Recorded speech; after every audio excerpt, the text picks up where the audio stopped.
You found the Tony Basilio stream at TonyBasilio.com or on your smartphone or tablet. Another thrilling, chilling, and sometimes spilling edition of the Basilio Show is on the way next. Tips are always appreciated here at TonyBasilio.com.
WJBE 1040 AM, 99.7 FM. Translator W259AB. Powell, Knoxville. TB welcoming you to another edition, and the fun never ends around here, as they say in the trade. Was getting ready to play a gig yesterday at Spire Park out in beautiful Clinton, and man, my sciatica nerve flared up. I've had that happen a few times. Anybody that knows what I'm talking about, that referred pain that goes down the back of your leg and down to your calf, and it was barking at me all night long. But here we are, as we're fired up, focused, and prepared to be with you.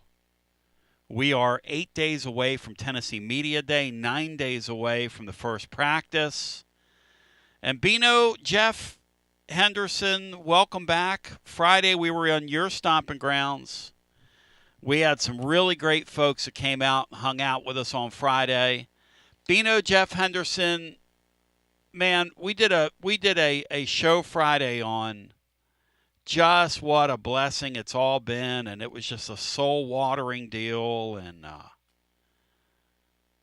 how we found the show, and how, asking people how they found Tennessee sports, and then how they found the show, and everybody has a story, you know. But one thing's for darn sure, Beanstar, there is never a dull moment around here, buddy. And I mean never. Never. If ever there was going to be a school, Bino, where the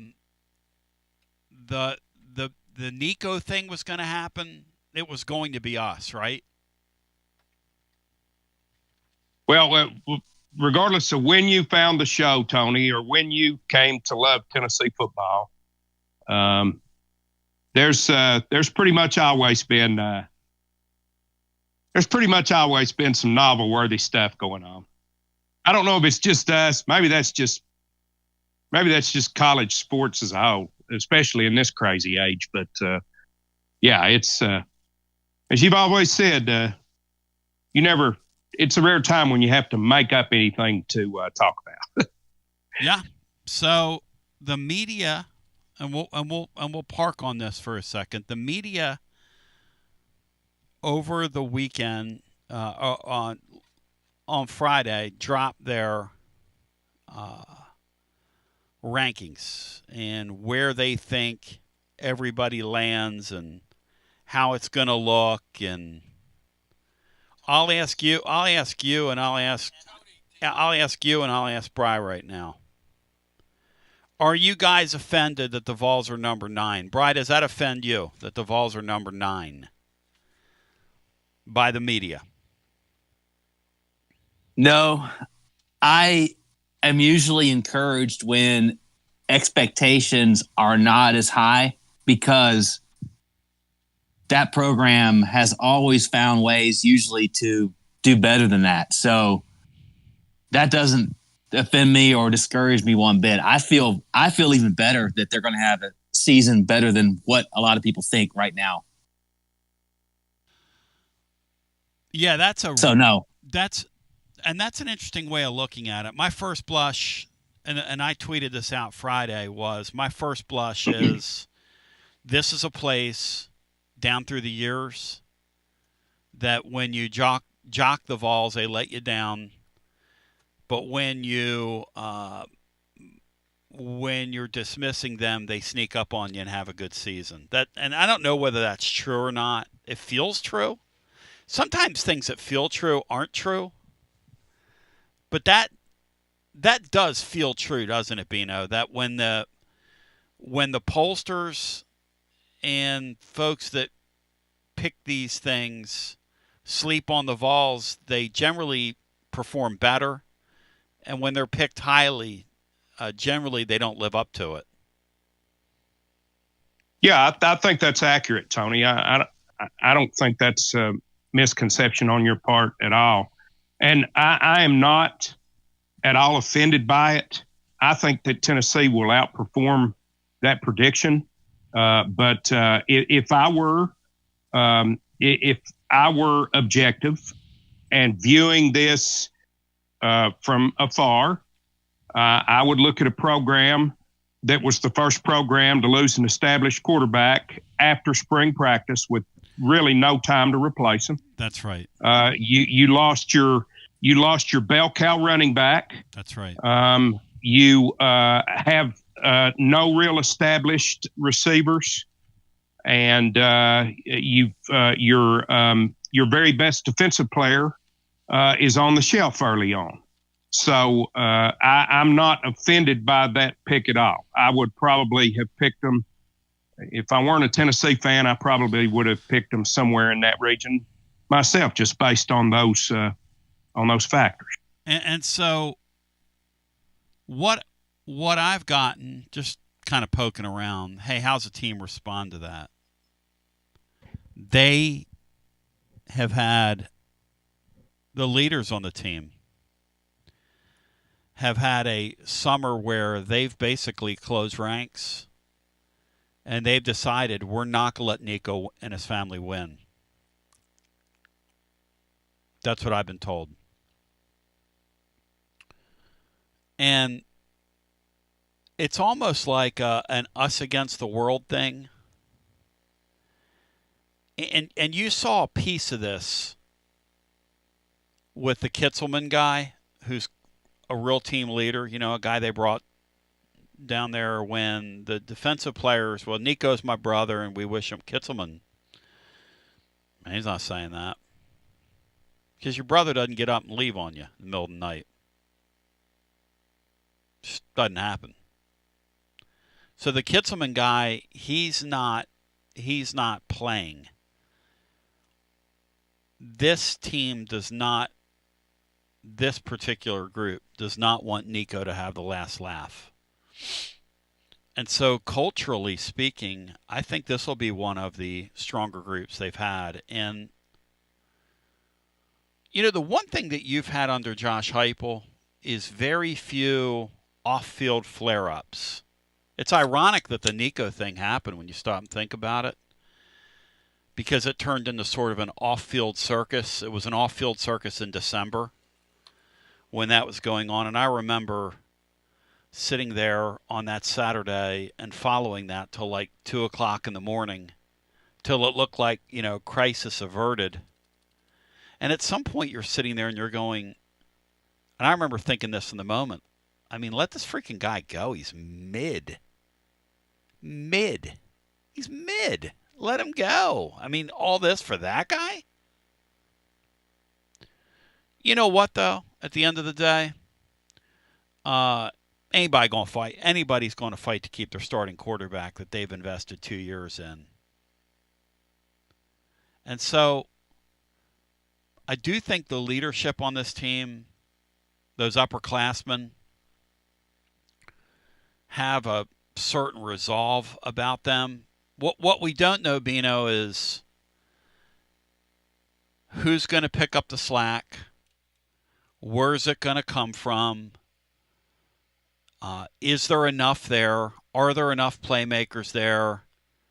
Can a few of those young guys get in the mix and in the hunt early at receiver? And, between now and then, can you avoid other pitfalls? It's and avoid distraction. Because I don't think this is a group that's going to take that sort of thing lightly. This is a team that very much is leaning on their leadership. And Heupel defers to those guys and has become a very good builder of culture. I call him a highly emotionally intelligent coach. Now, he doesn't show you that in interviews. He could care less about speaking into a microphone. It's just not who he is.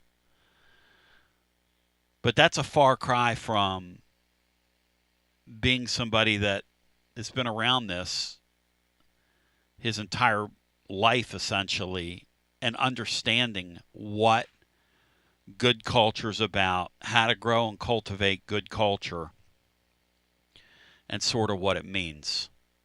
But, Bino, I'm with you. Like, I see number 9, and I go, I was trying to guess on Friday where Tennessee would be. I had them at 7. I went on, if you go over to tclub.team today, I graded my work. I had Georgia 1, Texas was 1, Georgia 2.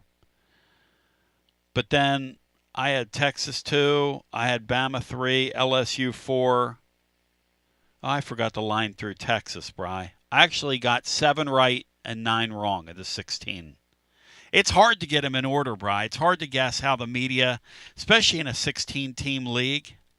Now, Orange Throat did point something out that's kind of interesting about the Vols and why people think they have an outside shot at doing something maybe pretty special this year, and then why the floor is extremely high for this team. The bottom of their schedule is the bottom of the league, Bri. Now, Bri, you've been pointing this out for months, but to see where the league has the bottom 4 teams in the league are, according to the media, Vanderbilt 13, Arkansas 14, Kentucky 15, Mississippi Mistake 16. Bri, what do those 4 teams all have in common? They also are not listed among teams that have playoff odds, according to Brett McMurphy and the thing he put out. Wow. So they're not even bothering. They're the 4 teams in the SEC that were not listed. I mean, to say Tennessee's schedule is soft would not do satisfaction to soft. Now, guy that's been a long-time observer of this says, Tony, how do you know Tennessee's not soft? I said, what do you mean? He said, how do you know they're not one of those teams? My reply to him was, I don't know that. He said, you guys talk about these swing games like they're no problem, like the Arkansas of the world. And he said, Arkansas is a swing game. They beat you last year. I said, okay. Arkansas is a swing game. He said, Kentucky beat Ole Miss last year in their building, kept them out of the playoff.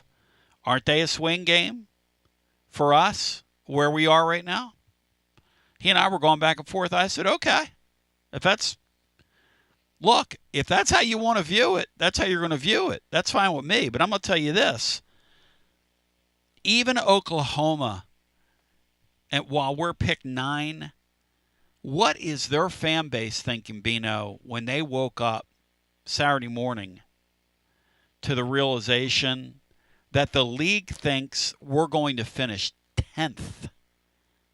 How many times do you guys think they finished 10th in the Big 12?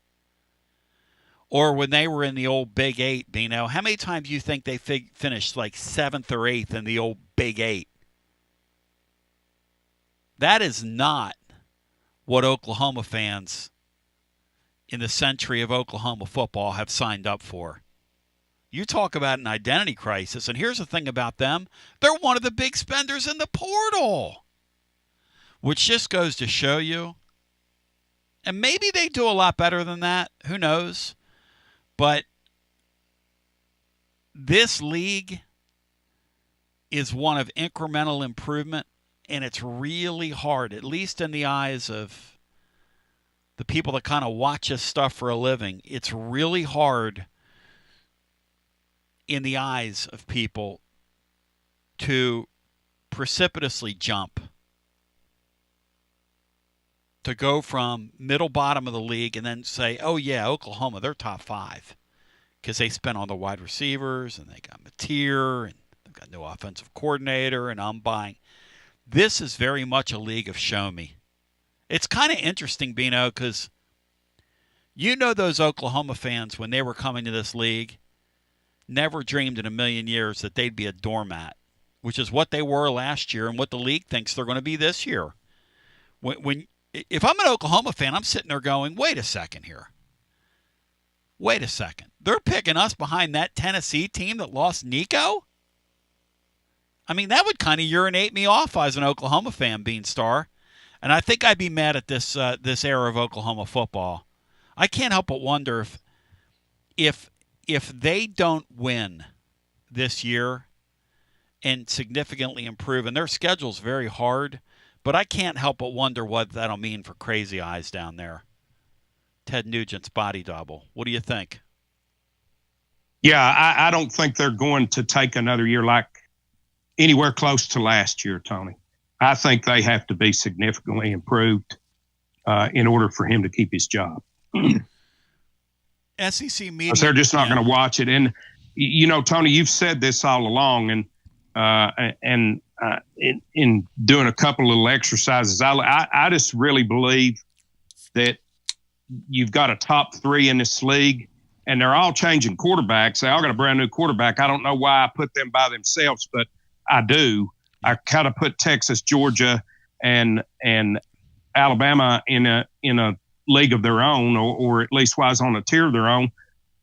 4 through 13 after that, 4 through 12, I think you could shake them up in a hat, and I wouldn't be stunned in whatever order they finished.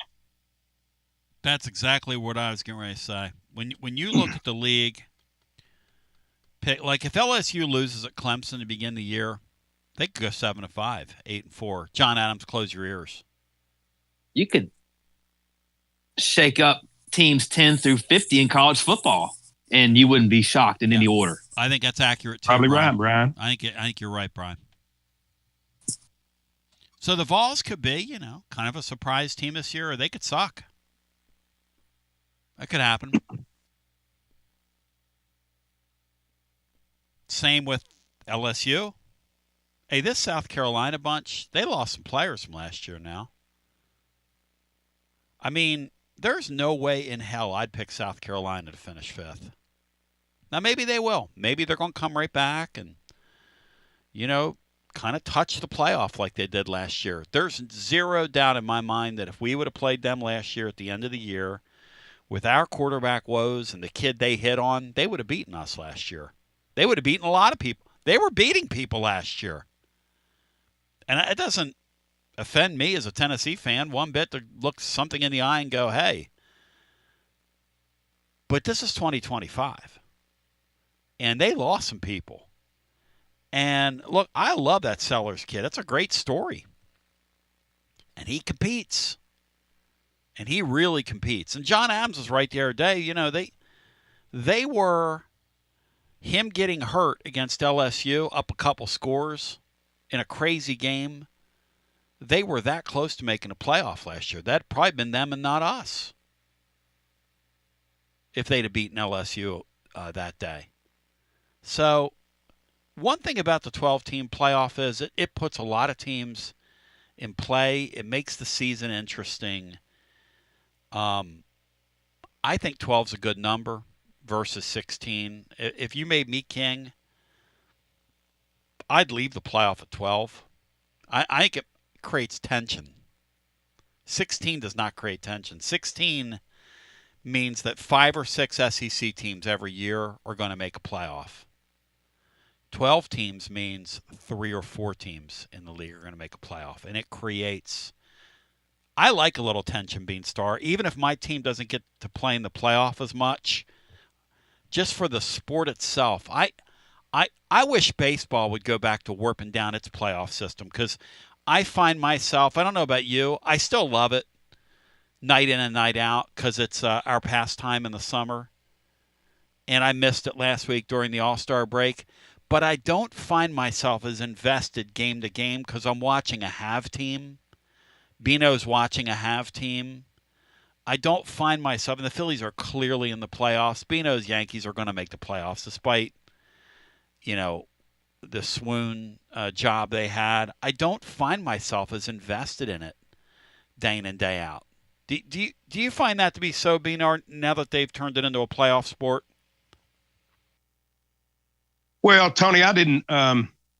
I don't think baseball's ever gotten to the point to where it's watered down its playoffs like some other professional leagues have. It may not be. It keeps more people in it, which means it may not be as interesting coming down the stretch for certain teams. But I haven't found that that's tempered my enthusiasm for the latter half of the Major League Baseball season. Not yet, anyway. No, I don't feel that way. Fair enough. Do you agree that 12 teams over 16, or do you like it? Would you like to expand it 4 more for this for college football? I don't think that we'll see a great deal of difference in 16 teams, Tony, but I do think that 12, and we've only seen it for 1 year, so who knows? But yeah. I'm not going to be opposed to expanding it to 16, but it will take away some drama for and conversation as you go down the stretch in college football. Yeah. And it's really difficult to judge what the playoffs are because last year's format was so screwed up. Yeah. You got to leave it to them. That was a convoluted. When people started to realize that Boise State could grab one of those 4 spots, I mean, that is a mockery of a sham of a mockery. What is that? As my boy Glenn Macnow likes to say, I mean, that is a sham of a mockery of a mockery of a sham. Do you remember that, Bino? Like, we were like, that started, people started to read the fine print, and they were like, you do know that Boise could get, and then they had to justify it. And then we got to figure out a way to get SMU in because Clemson went and won their championship game, even though they were kind of like sputtering at times. And I mean, the whole thing is just take the 12 best teams, quit this group of 5 nonsense, take the 12 best teams out of those 4 leagues and have a playoff. The rest of those schools are not playing major college football. They're not. They should compete for their own championship. And by the way, people would watch it. Hey, when several million people are watching these pre-Christmas bowl games, they would watch a group of 5 playoff. They would. Several million people would tune into that. They would gamble on it. They would watch it. They would enjoy it. It's kids competing. There are very good players on the field. The problem is there aren't enough very good players on the field. But at their level, there's a lot of quality football that's played, and it's a disservice to all those schools to act like we're playing the same sport. I mean, what do you guys think? A team like in the group of 5, what do you think their football budget is, okay? Compared to the very top of the deal, because that's what you're talking about now.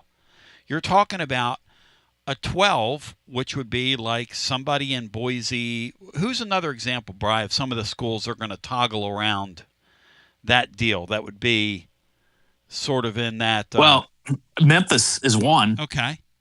What do you think that comes to mind? What do you think Memphis's football budget is compared to Ohio State, who they're going to play now in the first round of the playoffs? Is that fair? I mean, Bino, was that fair to us last year at the end of the year when we went to Memphis, when we went to Ohio State and literally got our heads kicked in, curb stomped, as they say in the trade? No, Okay. it wasn't, Tony. Obviously, that bracket was imbalanced in seeding at the very best. How unfair, Bino, to do that to those Memphis kids after a long season. Hey, you've made it. You've had a great year. You're one of the teams. Oh, by the way, you don't even get a case of rice-a-roni for your consolation prize.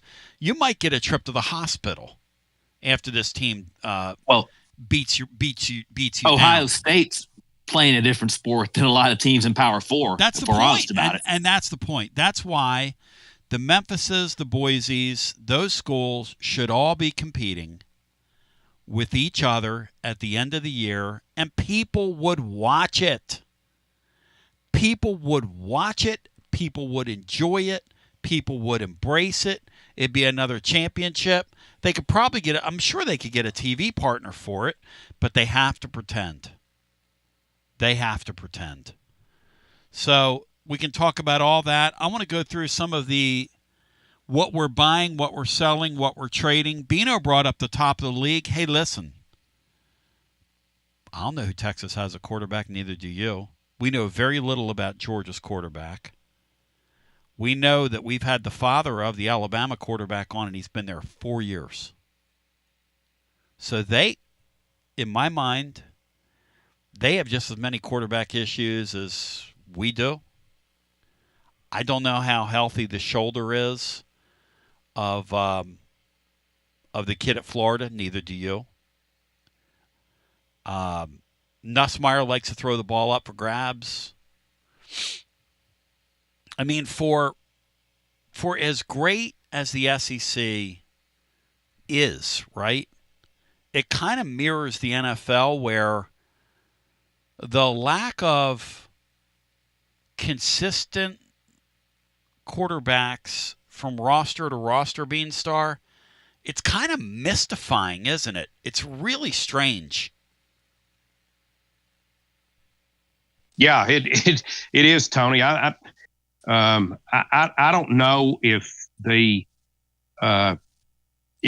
wide open transfer, Wild West aspect of college football has just gotten to the point to where a guy never stays anywhere long enough to kind of put himself in position where you say, hey, we know this is the guy. He's been here. He's done this. He's done that. Yep. It seems like one school works on developing them and another one plugs them in out there, and you don't know if they're ready yet or not. Also, when we continue, we'll get some more calls in, but I do want to say over the weekend, there's been a lot of rumors, a lot of conversation, a lot of speculation regarding one of Tennessee's key playmakers. Those of you that keep your ear to the ground probably know what I'm talking about. On the other side, I just want to address that quickly and wonder. I'm gonna just throw this out there: is it real, or is it live, or is it Memorex? The issues around a would-be Tennessee perhaps key playmaker for the upcoming season. So we'll talk about that, and then we'll get into some phone calls. I want to hear from you. Your thoughts on what the SEC says. Is this more fuel for the fire for the Tennessee Volunteers, or is the league right? And this is who we are. And that the fellow that's been telling me the last couple of weeks, who's been around here a long, long time, just dropped my ice bag on the ground. Rough day in my world. Then I banged my head, if you heard that. But I do want to address the stuff that's swirling around from over the weekend. So we'll do that as we continue. And you look, on here, it's never been my nature to pretend. Nor do I want to sensationalize anything, but I do feel the need just to say a word about it. And then we'll continue on the other side right after this. Your Smokies are back home this week, and so many great promotions every single night. Like all-you-can-eat Wednesday and Thirsty Thursday with half-off draft beers. Huge special guest on Friday. You guessed it, Santa and Mrs. Claus. It's Christmas in July. And on Saturday, it's wrestling night with live matches after the game. Fireworks both nights. Sunday, make sure to get the little ones out early with Peppa Pig. I'm Peppa Pig. Grab your tickets now at SmokiesBaseball.com.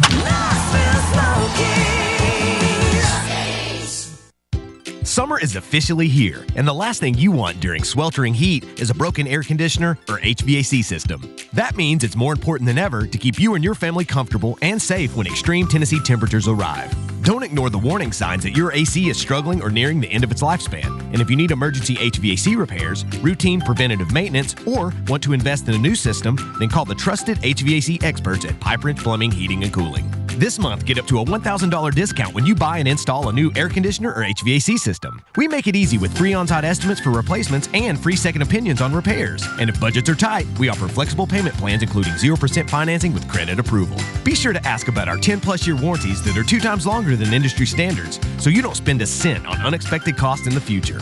So call Pipe Wrench at 865-264-8090 or book online at pipewrench.com to schedule your appointment today. And as always, same-day service guaranteed or the visit is free. Life never stops moving. And between the 30-minute commutes, daycare pickups, weekly soccer practice, Tuesday night yoga, X number of coffee runs, and that weekend trip to Grandma's, you're racking up the miles. What you need is a tire that can keep up. A tire designed for doers. A tire that's going to last. Like the exceptionally long-lasting Michelin Defender tire. With an 80,000-mile warranty and the safety and comfort you expect, you can forget all about the miles ahead and focus on getting to your destination or conquering your to-do list. Fleet Tire, I-275 exit 1B at East Woodland Avenue in Knoxville. That's Fleet Tire, I-275 exit 1B at East Woodland Avenue in Knoxville. Fleet Tire. Out-of-town law firms have been swarming into East Tennessee lately. From Memphis, Chattanooga, and Birmingham, they've stormed into the area. Wouldn't you rather do business with a local firm? You know, a true neighbor. Marcos Garza and the pros at the Garza Law Firm are just that. There are neighbors and friends that support local causes year-round. The Garza Law Firm works to serve you professionally on criminal matters, injuries and accident matters, and Social Security and disability filings. The Garza Law Firm is here for you at garzalaw.com. The Garza Law Firm. Let us help.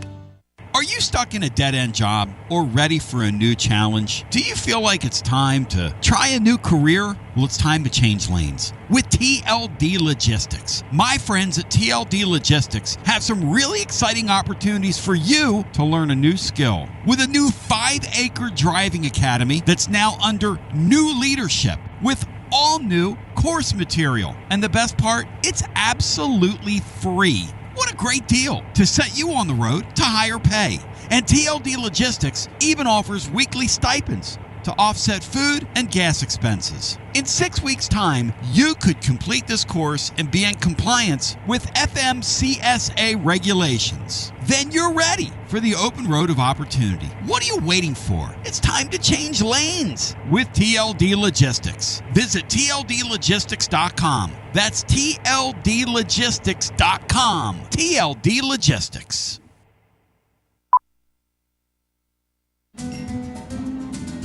A lime is not always just a lime. You see, some limes are lucky. For when a lime joins the salted rim of a crisp, refreshing Tres Dos Equis, that lime is no longer a mere lime, but a wedge of renowned Mexican limon. Muchas gracias, limon. And also, de nada. Enjoy Dos Equis responsibly. Copyright 2024 Dos Equis, imported by Cervezas Mexicanas, White Plains, New York. Hey there, Basilio family. Jennifer Morse here with Keller Williams Realty. The countdown to fall football is on. Is your fall plan missing the perfect home to watch the Vols make another playoff run? If a new view is on your game day checklist, I'm ready to help you find it. Don't wait until kickoff. Give me a call today at 865-694-5904 or visit my website at nextmovesmokymountains.com. That's nextmovesmokymountains.com, and go Vols. Josh Collins at Collins Insurance Agency. At Collins Insurance, we strive to ensure our customers receive better coverage along with bigger savings. Our community is important to us. We want to provide exceptional service to our customers. Anybody can provide great rates, great coverage, but can you also get great service? And hey, don't just take my word for it. What's up, everybody? Zakai Ziegler here. My family turns to Collins Insurance Agency for the best service, coverage, and price. So don't just go online and get some random insurance. Experience the Collins Insurance difference. Like he said, experience the Collins Insurance difference. CollinsInsuranceTN.com. CollinsInsuranceTN.com. And hey, their Mama ZZ approved. CollinsInsuranceTN.com. Thank you to Josh Collins and ZZ. One more thing, Tony. Go Vols. Preparing food for a big gathering can really take it out of you. That's why you need to call Calhoun's and check out their selection of party platters. Whether you're hosting a party for the big game, a reunion, or just an everyday gathering, a Calhoun's party platter is next level. Choose from Calhoun's always excellent chicken tenders, fly with Calhoun's wings, or boneless wings with a variety of dipping sauces, award-winning next-level melt-in-your-mouth barbecue ribs, or delicious spinach artichoke dip, or get one of each. Plus, if you're doing burgers or sandwiches, Calhoun's has lots of side dishes like spinach Maria, baked cinnamon apples, Smoky Mountain baked beans, or creamy coleslaw. Available in pints, quarts, and gallons. And to finish things off, pick up one of Calhoun's great desserts to go, including homemade cheesecake or key lime pie. Calhoun's, simply your go-to party headquarters. With 9 locations all over East Tennessee, you can order online and just pick it up. Calhoun's, one of the Copper Cellar family of restaurants, along with Chesapeake's, Copper Cellar, Corner 16, Cherokee Grill, and Smoky Mountain Brewery. Eat local, eat good. It's always magnificent. Mondays on the Basilio Show, presented by our friends at Fleet Tire. I-275 exit 1B at East Woodland Avenue in Knoxville. Fleet Tire, I-275 exit 1B at East Woodland Avenue in Knoxville. And now, back to B. TB back with you, 865-200-5402. As we welcome you back. All right, so before we go to the phones, just a word here, because it's been a talk around Rocky Top, this Boo Carter thing. Now, obviously, Boo Carter has been a guy we all are excited to see this year. And there was a flare-up. You know, I use the term flare-up because I'm sitting here with my sciatic nerve is flared up. Those of you that have been through that. And when things flare up, you try to get them calmed down. There's been a flare-up this summer with Boo Carter. Now, as is the case in a lot of situations like this, there's truth, then there's rumor, then there's innuendo. I'm in the process right now, and a couple people called me today, and I couldn't get to them, and I apologize for that because I was on the phone this morning leading up to the program. In fact, that's why I was late getting in. Bino and Bry heard one of my calls earlier. They can attest to that. But that's why I was a few minutes late starting the program today.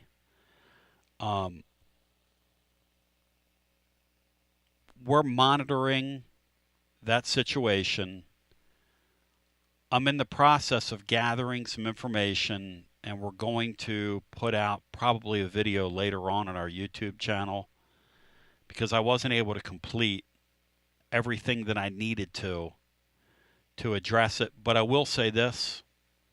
I do think that there's certainly, how do I want to phrase this? They're having some issues with him. I do think that's real.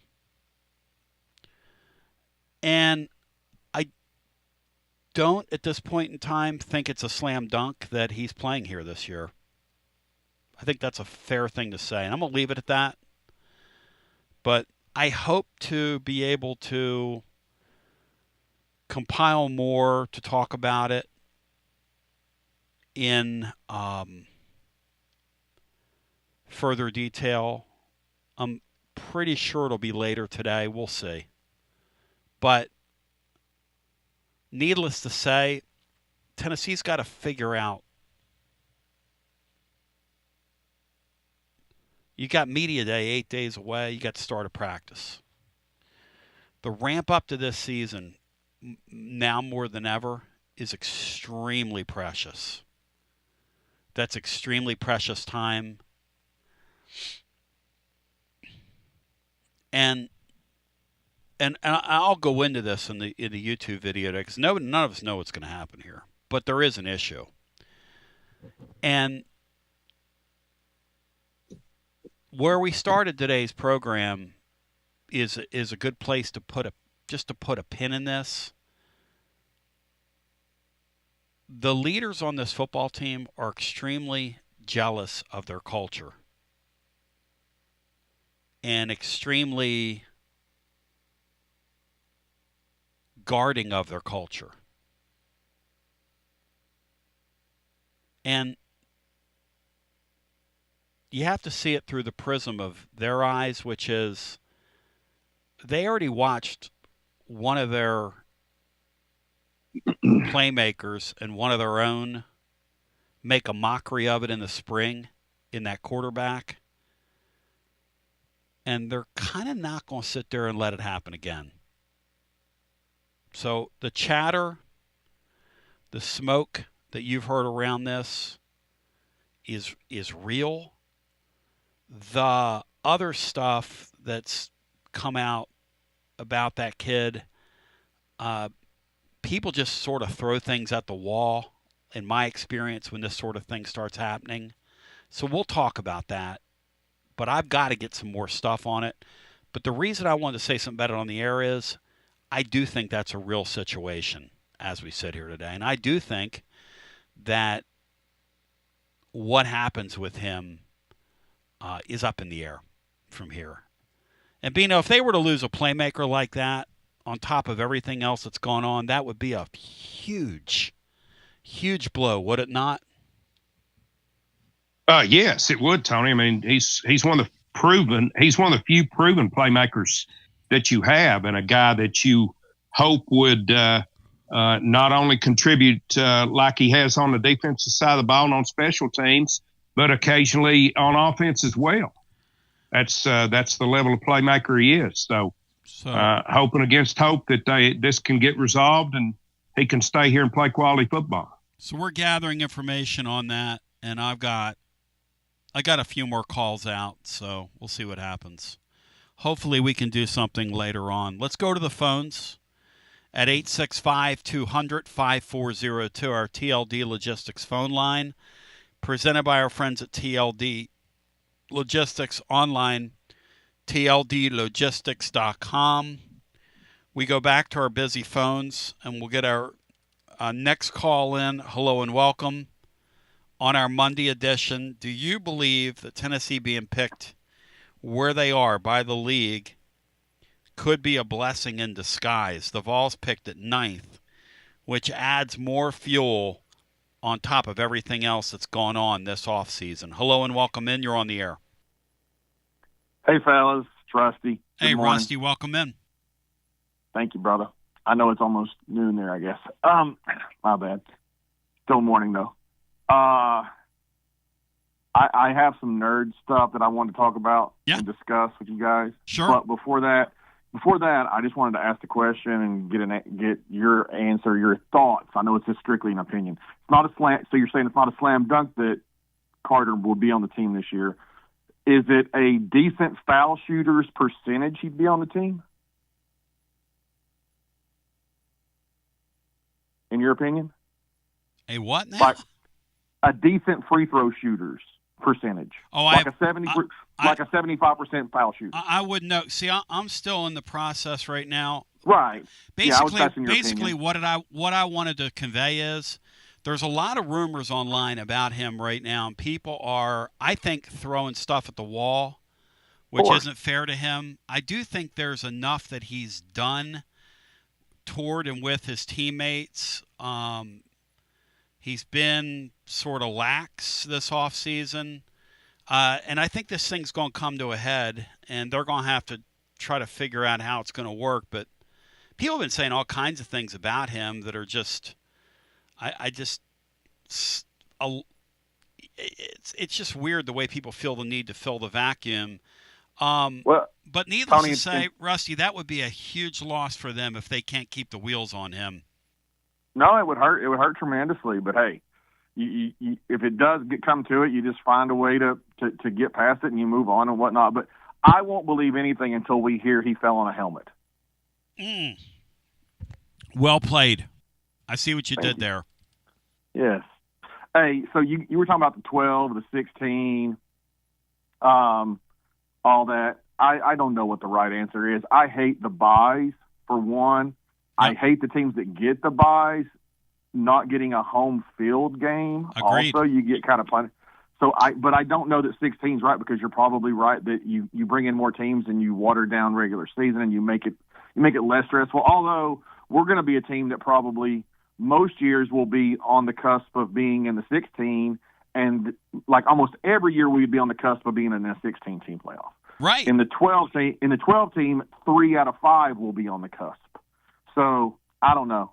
I like tension, though. I like tension, Rusty. I do too. You know, in the NFL, they've added extra teams, and again, I'm back to this. They've made it too easy in the NFL. No, I'm with you. I was going to throw this out, and this is just a quick little thing, but I want to get into blue chip ratings. Sure. But before that, last year we celebrated Bama losing at Oklahoma and Ole Miss losing at Florida because that guaranteed us being in. But looking back on it, based on where we finished, had Bama won and Ole Miss won, we would have still been in. Indiana and SMU would have been out. And that would have mean we went to Notre Dame. Bama would have went to Ohio State, and Ole Miss would have went to Penn State. How much better would it have been if we could have went to Notre Dame instead of going to Columbus that night? We'd be celebrating the playoff if those 3 matchups would have happened, Bino. We'd be calling the playoffs a success. Same. You know that? That's a really interesting point he just brought up, Bino. Could you imagine those 3 matchups? I mean, Alabama traveling to Ohio State at the end of the year, and then especially after Ohio State had just lost to Michigan, and you had that whole thing swirling around, because that would have been, you know, Ryan Williams. That would have been some real mono talent. Lane Kiffin up at Happy Valley, Bino, and then our assignment. Us and South Bend. That would have been amazing. We've been good over the years up there. Oh heck yeah, that would have been amazing, man. Yeah. So, you know, careful what we all wish for, unanswered prayers and whatnot. But I was going to segue with that Alabama going to that Ohio State team into the blue chip rating thing. I think everybody knows the blue chip rating means the percentage of your roster that's 4 and 5 stars, blah, blah, blah. And it doesn't count portal guys. They have a separate one where they add portal guys in. But last year's Ohio State team was 90% 4 and 5 stars. The Georgia teams back-to-back years that won it all were hovering around 80, and we thought they were otherworldly talented. You imagine, hey, do you know what Michigan's blue chip rating was last year and why those fans were so freaking angry after that game last year? And it was better rightfully last so. year than the year they won it all. When they won it all, they were only 54% blue chippers. Wow. And then last year they were like 70. Yep. So I'm segueing into this. The current going into this season, it's pretty high for two teams. Ohio State and Bama both are 89% blue chippers, this year's team. But what's interesting, when you add portal guys into your blue chip rating system, everybody's percentages go down. Like Bama's goes to 75 from 89 when you add their transfers that they've brought in. Ohio State's drops to like 80 from 89 when you add and every other team's, their percentage drops when you do the roster as a whole with portal guys. But it occurred to me, it's because teams are getting portal guys like us getting Jermod McCoy. The good players in the portal are the guys that weren't highly rated out of high school, but actually showed something as a freshman or a sophomore at a lower school, and the big boys go steal them. And that drags your percentage down when you add the portal guys. Does that make sense? That's the most idiotic thing in the world. Yes, it makes complete sense. Hey, Bino, Yeah. that's why these ratings. It's like Butch Jones used to game the system. As a friend of mine once told me, you can only play so many wide receivers, and he would collect them. Well, it was Cinco or X that said it. This guy collects wide receivers like some people collect baseball cards. You can only put three of those guys on the field at one time, Bino, maybe 4, and maybe 5 in a certain set. But, it's rare. Rusty brings up a really good point. Look at Tony Vitello's. If you were to use that blue chip ratio, going and getting the kid from Rutgers, the pitcher, who literally was the most coveted guy, adding a Liam Doyle, adding a Dolander 2 years ago, all those things, Bino, would have dropped your blue chip rating. How idiotic is that?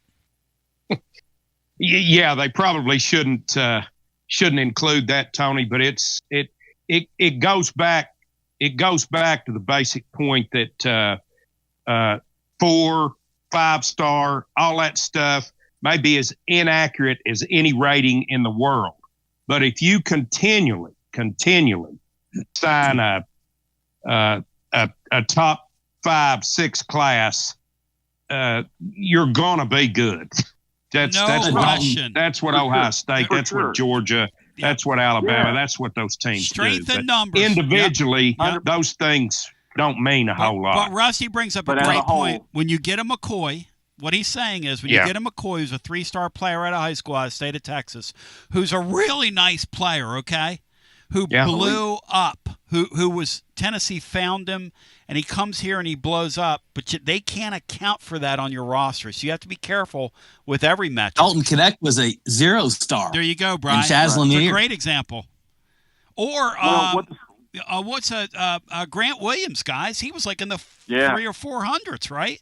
Right. Yeah, he was a low 3-star. Yeah. Because of his height playing a post player. But what they're going to need to do is the sites are probably going to start doing it. They're going to re-rank guys when they go into the portal. Like Jermod McCoy should have been re-rated when he hit the portal out of Oregon State. He should have been a 5-star at that point based on what he had done as a true freshman All-American corner. Yeah. That's something they may end up doing. It doesn't matter, but I'll end with this. I appreciate the idea that Arkansas or Kentucky or Mississippi State all could beat Tennessee. This is the highest blue chip rating Tennessee's had in like 11 years this current roster. What's the number, Rusty? 54%. 54. Tennessee is one of the 18 teams that, by the criteria, since the playoffs started, have enough blue chippers to win it all. No team has ever won it all under 50% of your roster being blue chippers. Us, Florida State, Clemson are all 54%. Penn State's like 60. And then you have the Bama and Ohio State that's 89.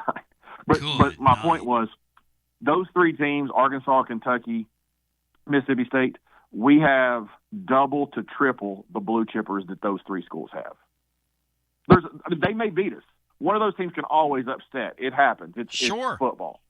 But the blue chip ratio for us versus them is drastically different. Love the numbers, man. Thank you, Rusty. It's very, very, very interesting phone call. And I do think there's merit in that blue chip principle. Obviously, it's not foolproof, but it is interesting. And yet, you look at Tennessee's team, you look at a lot of these teams. I'll tell you the thing that's really funny about this stuff is I will look at my opponent and look at their weaknesses a lot more than I'll look at mine. Like Bino earlier, because I guarantee you there are people driving or listening to us or consuming it whenever they consume it, and they're going to go, God, that Bino guy, what a sheep. For him to point at the top 3 programs in the league and go, well, they all have quarterback questions. But you know what? They all have quarterback questions. And I will more readily say, I don't know about the kid at Alabama a lot quicker than I'll look at my guy and go, because in my mind, I've already decided, because I'm a fan, that Joey football is going to work out fine. Which is probably a pretty idiotic take. Like, all things being equal, Bino, who would you rather have? The guy that's been on your campus for 4 years that knows your offense, or the guy that you got from UCLA on a wing and a prayer, which is pretty appropriate for the way that kid has played in the past, a wing and a prayer. Who would you rather have on your roster, Bino? The 4-year guy or the wing and the prayer guy?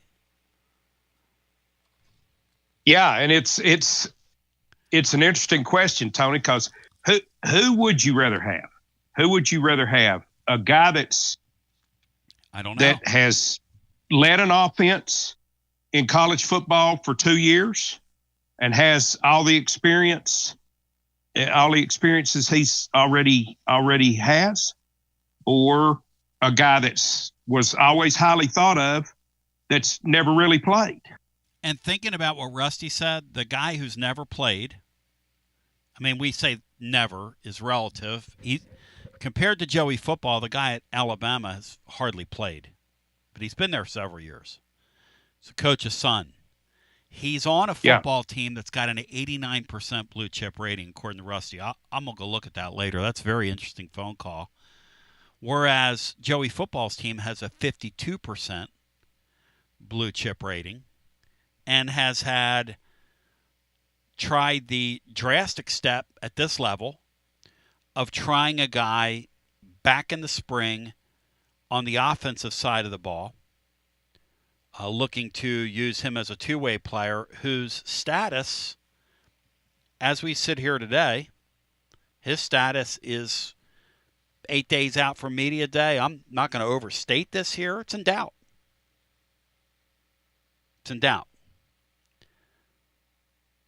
I've talked myself into that it's going to work out fine for Joey football.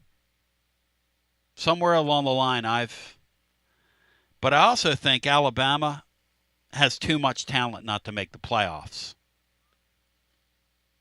Everybody has issues in this thing now. And I go back to something that Robert Kowalski and myself last week, the video we did over at YouTube, and I will have a YouTube update later on. If you'll set your notifications on this, I'm hoping to get to that today on the Boo Carter thing.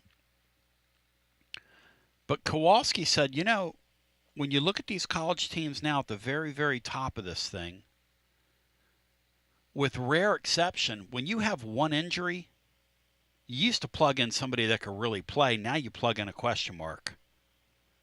Because the guys that can really play get picked off these rosters. They don't sit around and wait anymore. Backup linebackers don't sit there because 100% of these guys think they're playing NFL football. Now, we know what the percentages are, but 100% of these guys think they're playing. Or they want to maximize, if they're honest about it, they want to maximize their earning potential in that brief dispensation in college sports they have, and they go on the greener pastures for a little more money. And you know what? Who can blame somebody for that? I can't blame anybody for that. So there's a lot to get to today. If you want to get in, 865-200-5402. Again, 865-200-5402. And let's keep it live and legal and local, and then we'll go back to the phones. WJBE 1040 AM, 99.7 FM. Translator W259AB. Powell, Knoxville. Hello and welcome into our next call. As we reach hour number 2, you're on the air. Hello, Tony. Yeah, hi. Welcome in. You're on the air. Hello, this is Magnum. Hey, Mag. Welcome in, buddy. A long time no talking. How's your son doing, buddy? Doing great. Where is he? He's here, and he, just graduated from UT, and he's God bless working. him. God bless him. He's loving it. Is he still picking He's and done grinning? a great job. Is he still picking and grinning? He's trying. Right on, brother. I love it, man. Yeah. It's a great young man. He is. Tell him I said hello. I will. And and you talking about the guys that go and they don't want to sit and then with the transfer portal now, a friend of mine, his son is going into high school this year, and he said his goal is just to get somewhere for college to play ball and then show what he's got. And so he can transfer. And I think that's going to be the mindset with some of them now, and it's good. Because, there's been plenty of good players at the lower levels that wound up in the NFL or for the NBA. No doubt about it. Listen, if I'm going to go through the rigors of practicing and training to play football at this level, I'm going to go somewhere right and get on the field.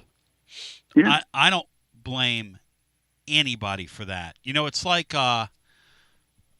It's like Jerry Colquitt told me one time. He said, and I've heard Tony Vitello say this, when you get a chance to put your uniform on and go out on the field and play, that's your reward for all the work you've put in. That's your reward.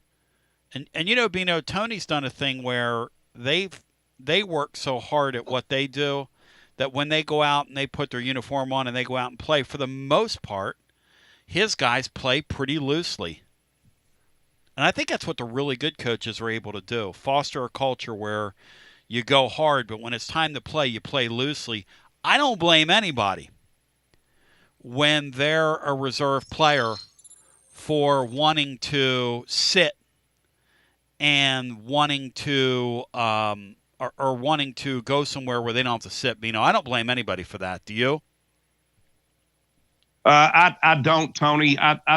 I think there are probably more pluses than minuses to some of the free movement, although I wish it was restricted some. Yeah. I think it's real good for situations like Magnum's talking about, where you have kids that come out of school that are not quite physically where they need to be, wind up at a lower level, prove they can play there, want to play at a higher level, and go get that opportunity. I think it's good for guys that are on stacked rosters that are not going to get the opportunity they thought. I think it's good for kids that make a poor decision coming out of high school or where they go. The drawback to it is it's so easy for someone that's close to getting to winning a position, just not having the patience to do it and just going somewhere else. Yeah, and the thing we don't know, guys, is when you leave a spot, back in the day, that player would get rewarded for their hard work because eventually you get an opportunity. Yeah, and if you stay, you'll play. Yeah, kind of like this whole Nico thing, right? One of the great unanswered questions now for somebody that's doing what we're doing 30 years from now is going to be, what would have happened had Nico not left after what essentially would have been his third off season on campus? He has his true freshman year. Did he get here, guys, in the winter? He did. So this would have been his third off season here. How much more would he have developed versus what he's getting ready to do? And we don't know how this thing's going to play out. Maybe Tennessee recovers and has a great year this year, or maybe it blows up like a lot of people in college football, obviously, think it's going to on the Vols, and they're going to be a middle-bottom team in the league. So it's really interesting stuff, though, to stop and think about it. Yeah, and you talk about a Jerry Colquitt. He probably could have gone somewhere else and been a starter. Oh my gosh, yeah! In today's day and age, you come in behind Heath Schuler. You're going to sit. In today's day and age, are you keeping a guy like that on your team? No way. He is being recruited right off your roster, and somebody's paying him really, really big money to do it, especially the way these quarterbacks move around. Guys used to sit, and it was all unfortunate with him. It's even more unfortunate because he did sit 3 years and then got hurt. Got hurt first game, and you wouldn't keep a guy like that, a backup, for that long now. And back then, the game was better back then because you could grow your offensive line too, Mag. Now, when you hear Watson Brown talk about it, line play is so spotty on these teams, especially offensive line play, because those guys don't stick around. You can say, well, Tennessee's got the Moy kid, and they've got this guy, the Pendleton kid that's come in from Notre Dame, and he did this, and he allowed this many sacks. And listen, the young guy that wrote me the thing in Nashville last week, who I hope will blog again for us, he wrote some great stuff last week. Here's the reality, though, of it. Those guys haven't played a snap together in major college football. Not a snap. You can't tell me that, you're just better when you've never played together. It sounds good on paper being able to say that, but I don't know your tendencies. I don't know what you're going to do in a certain spot. I don't know when you see a certain front how you're going to react, how you're going to respond. And to think early in the season, Beanstar, there won't be hiccups while we're getting that out of our system, at least for 4 or 5 weeks. It seems like it would take a half a season for me to know what you're going to be. Wouldn't you think, Beanstar? Yeah, Tony. I think that we've got the personnel to have a solid offensive line, but there's no place on the field where continuity and playing together is more important than the offensive line. We'll just have to see how these guys gel. And again, Mag, they might be lights out, and I might be worried for nothing. Yeah. But then again, maybe it takes them a half a year, 6 or 7 games. But there's no way the game's better. There's no way the game's better than it was 25 years ago. No, and the sad thing, Tony, you'll never have another 85 team. Oh, no. Guys that sat and progressed and became, played together, stayed together, and then, you don't have maybe half the recruiting class sticks around now, maybe for 2 or 3 years. Maybe not. Not even that many. Well, it's even hard in both these sports we really follow. Basketball's the same way. It's really hard to have a mid-major team now in basketball. It doesn't get picked apart like a carcass. Right. Now, some people want to say, well, that's really like last year's NCAA tournament was a one-off, and you can't have recency bias. I think you can have recency bias. I think the days of those teams, because money's going to speak, and I'm going to go and pick off your players, and money's going to speak. And you used to have a Harold Arsenault, come from out of nowhere, hiding, and lead Weber State to something, and a Dalton Connect in that kind of league. He could have led them to a victory in an NCAA tournament game like that, just by and now you won't have that. But it's fortunate for Tennessee. Oh, absolutely. It's fun to ask Tony Vitello last week, are you done in the transfer portal? And for him to say, I kind of think so, but I'm not going to be a hypocrite here. I love muscling in on somebody else's really good players and going to get them. And baseball always had a little more transfer. Yep. In it, like a Scott Schruffel. Yep. That came here from Florida State. And, yep. People like that. But, yep. Well, thank you, my man. I thought the off season was kind of quiet, and now we get up here, and then you've got this Boo Carter stuff you've thrown out at us today. Yep. So it's back to being antsy again, Tony. It's football time in Tennessee. You got. Well, it's like I was talking with thank you, great talking with you, Mag. It's like I was visiting with one of the people I was talking to about this deal, and they said, never a dull moment. We basically said it together because outside of the Nico thing, it's been a very quiet off season. But one of the things I do appreciate about this team that I think we all need to appreciate, that I think you'll hear next week at that media day, is the level to which, and Josh Heupel has this, what they call council, which is the handpicked team leaders. They are extremely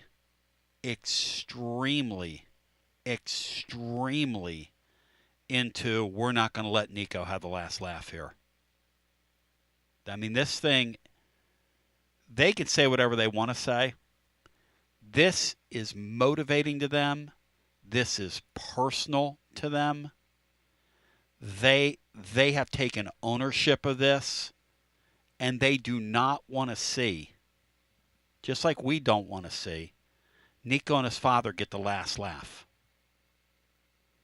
And they don't want anything to stand in the way of that. And it's extremely interesting, just the pieces of it that I've been able to put together since it came on my radar yesterday afternoon. And again, I'm not pretending to have all the answers or what's going to happen. I have no idea how it's going to play out. But the chatter around it, it certainly is a thing. Like the Boo Carter stuff is an issue. It is an issue. So we'll come back on the other side, 865-200-5402.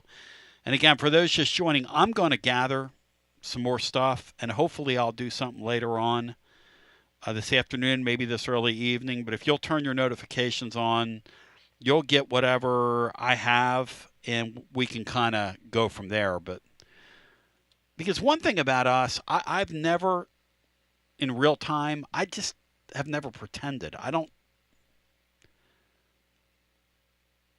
But I'm not going to say stuff on here right now that I'm not ready to say either. So there's two ways. But I did want to, before you, acknowledge the fact that, yeah, there is something there. And let you know that we are kind of looking into it. And I do think there's something to it. So,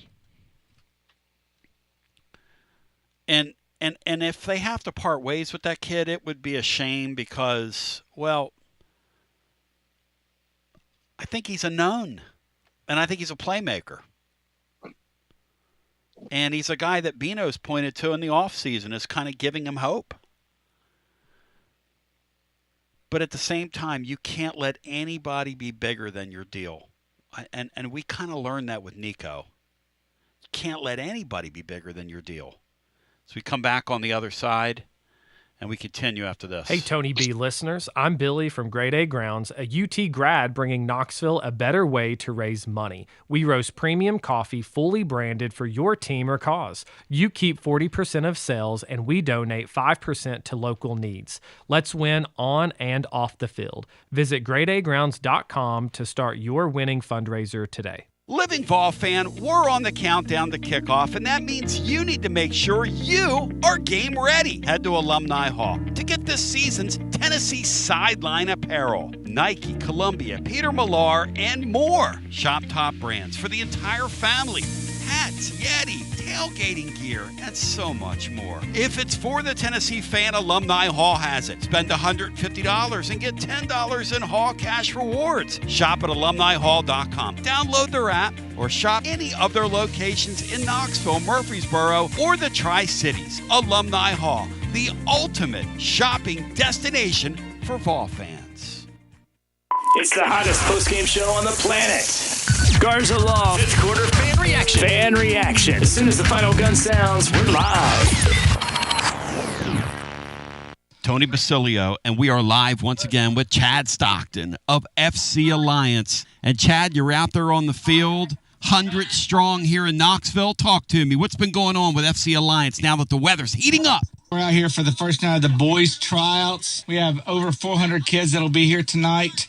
So a lot of exciting times right now for us. Our club team start at U9 and we go all the way through U19. We have over 1,000 kids that come from Chattanooga from the Tri-Cities that make all our teams and make this club what it is today. So we're excited about it. We finished the younger kids a couple of weeks ago. We just finished the girls last night, and now we're on to our older boys program as we speak right now. And we're blowing and going in the Tri-Cities. Tell me about it. We started FC Alliance North 1 year ago, and coming off the first year, we are the largest, most competitive club up in the Tri-Cities area. We just finished our tryouts last night.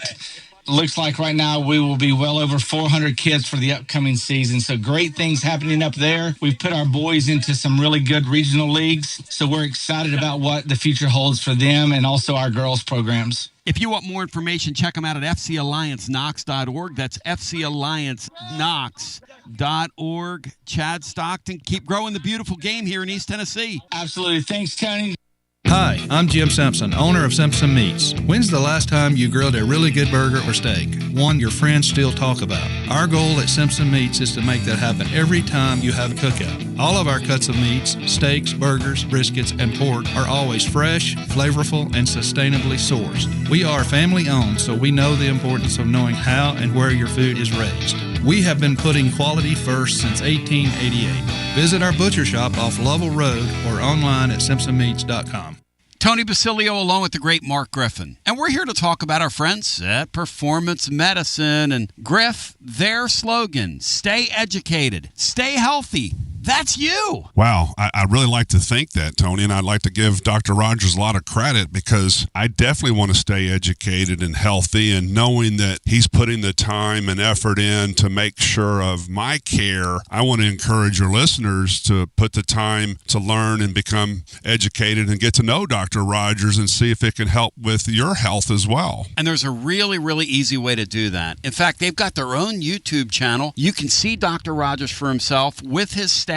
It's called The Performance Medicine Show over at the Performance Medicine channel over on YouTube. Also, more information at performancemedicine.net. To our friends in North Knoxville, a brand new location over in Fountain City, now accepting patients. So many ways to reach Dr. Rogers. And like they say, stay educated, stay healthy. Performance Medicine, online, performancemedicine.net.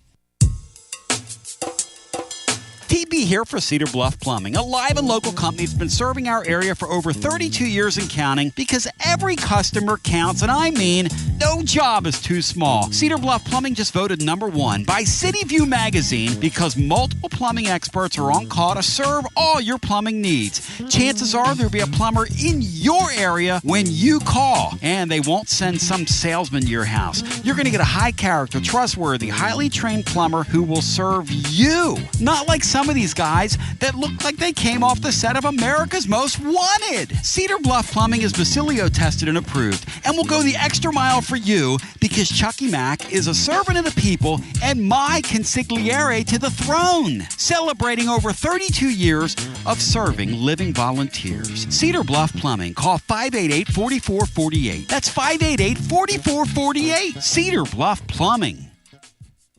Attention Vol fans, are you tired of complicated, clunky fleet technology that makes your job harder? Say goodbye to frustration and hello to Connexial, your hometown partner in logistics. It's time to rev up your operations with next level fleet management from Connexial. Connexial is here to keep your business on track with technology that works as hard as you do. Our game-changing ELD gives you more than just hours of service. With AI-powered dash cameras and real-time asset tracking, you'll have eyes on the road, cargo, and your fleet from anywhere, anytime. And the best part, our friendly US-based customer support team is just one phone call away. No more long wait times or frustrating tech talk. Just real people with real solutions. With Connexial, you get a professional team you can trust and easy-to-use products that keep you on the road. What do you say, Tony? I'm ready.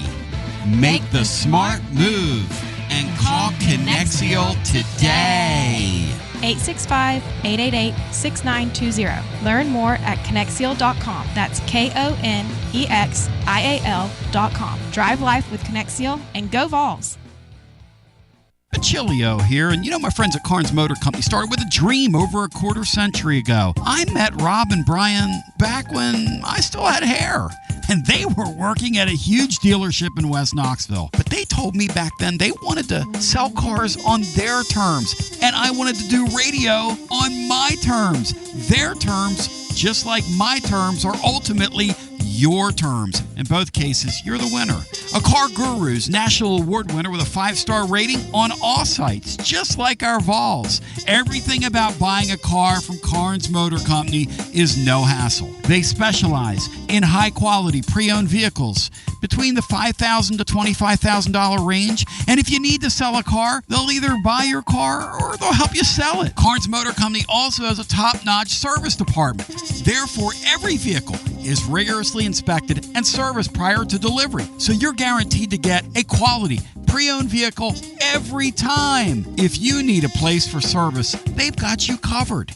Come be a part of the Carnes Motor Company family and tell them you heard about it from me. Online at carnesmotor.com, Oak Ridge Highway, 1 mile past the Carnes Light. Carnes Motor Company. Yeehaw! Some people say betting online is still the wild, wild west. But with the VIP Play app, you're riding with the best. VIP Play app is hotter than a $2 pistol packed with flair. Live hosts and features finer than a frog hair. Send your old betting problems out of town with a slap. You'll be betting sharp as a tack on the VIP Play app. Don't be a better, be a better with VIP Play today. Download VIP Play today or head to VIPPlayApp.com. Gambling problem? Call 1-800-88-99789. Must be 21 plus and located in Tennessee to bet.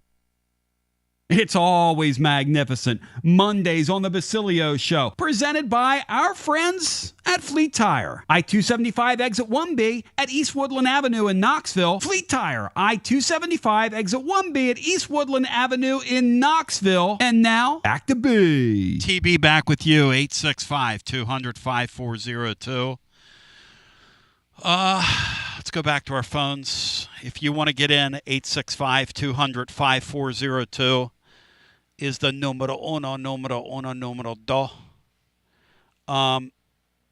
Matt Dixon sent me the stuff that Rusty was talking about earlier. Rusty with an excellent phone call regarding this blue chip ratio thing.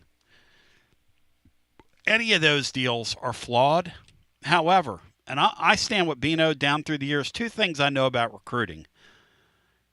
When I look at who you're, when you get a commitment from somebody, I'm always going to look at who offered you a scholarship.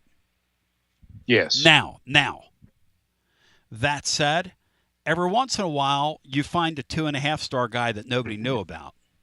Every once in a while, you find a diamond in the rough. But for the most part, I'm going to look at, like at the end of the Butch Jones tenure, when you were beating people like Maryland Eastern Shore for People Beanstar, and you start seeing schools like that crop up, Old Dominion and schools like that, you kind of know this thing's winding down. When you see over the weekend, or not over the weekend, but a week or so back that you beat a Texas and an Alabama for a kid, I'm going to pretty much assume that kid can play. And then the other thing that Bino said that I totally agree with is, from player to player, recruiting can be kind of skittish because you never know how somebody's going to work once they get to your spot.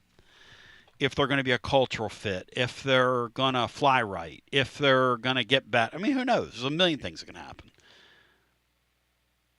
But if you recruit enough, those same 4 or 5 schools that are always at the top are always at the top.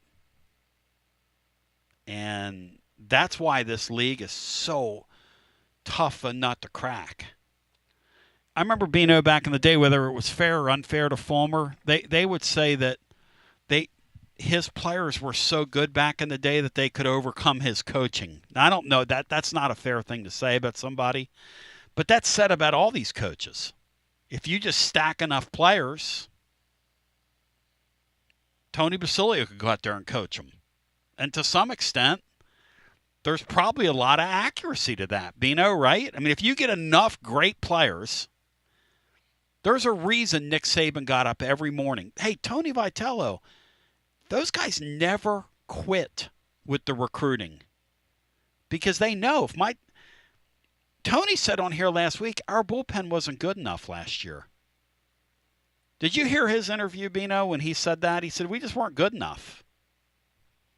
I did, Tony. Matter of fact, I did a lot of catching up yesterday. I went back to the archives and listened to Tony to the Vitello interview. I listened to Adam Sparks, and I subscribed to your YouTube channel and watched. And I'm going to finish it tonight. I watched half of the interview with Kowalski, and I thought that all of that stuff was terrific, Tony. But I think that Nick Saban was an outstanding college football coach. I think sometimes there's no question that it's more about the personnel on your roster than it is coaching. But I think a lot of times those really, really good recruiters are underrated as far as leaders and coaches. Yeah, because you still have to manage it. And I think Josh Heupel's done a really nice job with Tennessee's culture, which the more I think about what's going on right now at Tennessee, that's why this thing is kind of going to be crossroadsy and sort of tricky. But we'll go to the phones. 865-200-5402 on your TLD Logistics phone line. Hello and welcome in. You're on the air. How are my French compatriots doing today? W. Lynn, how you doing, buddy?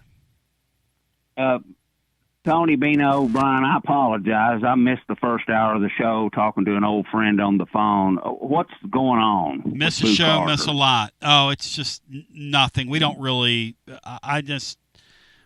there have been all kinds of rumors about him this weekend, and I do think that there's truth that there's some situations going on around him, and that's all I'm going to say. Okay. Well, I did hear one caller say, welcome to football time in Tennessee. Oh, yeah.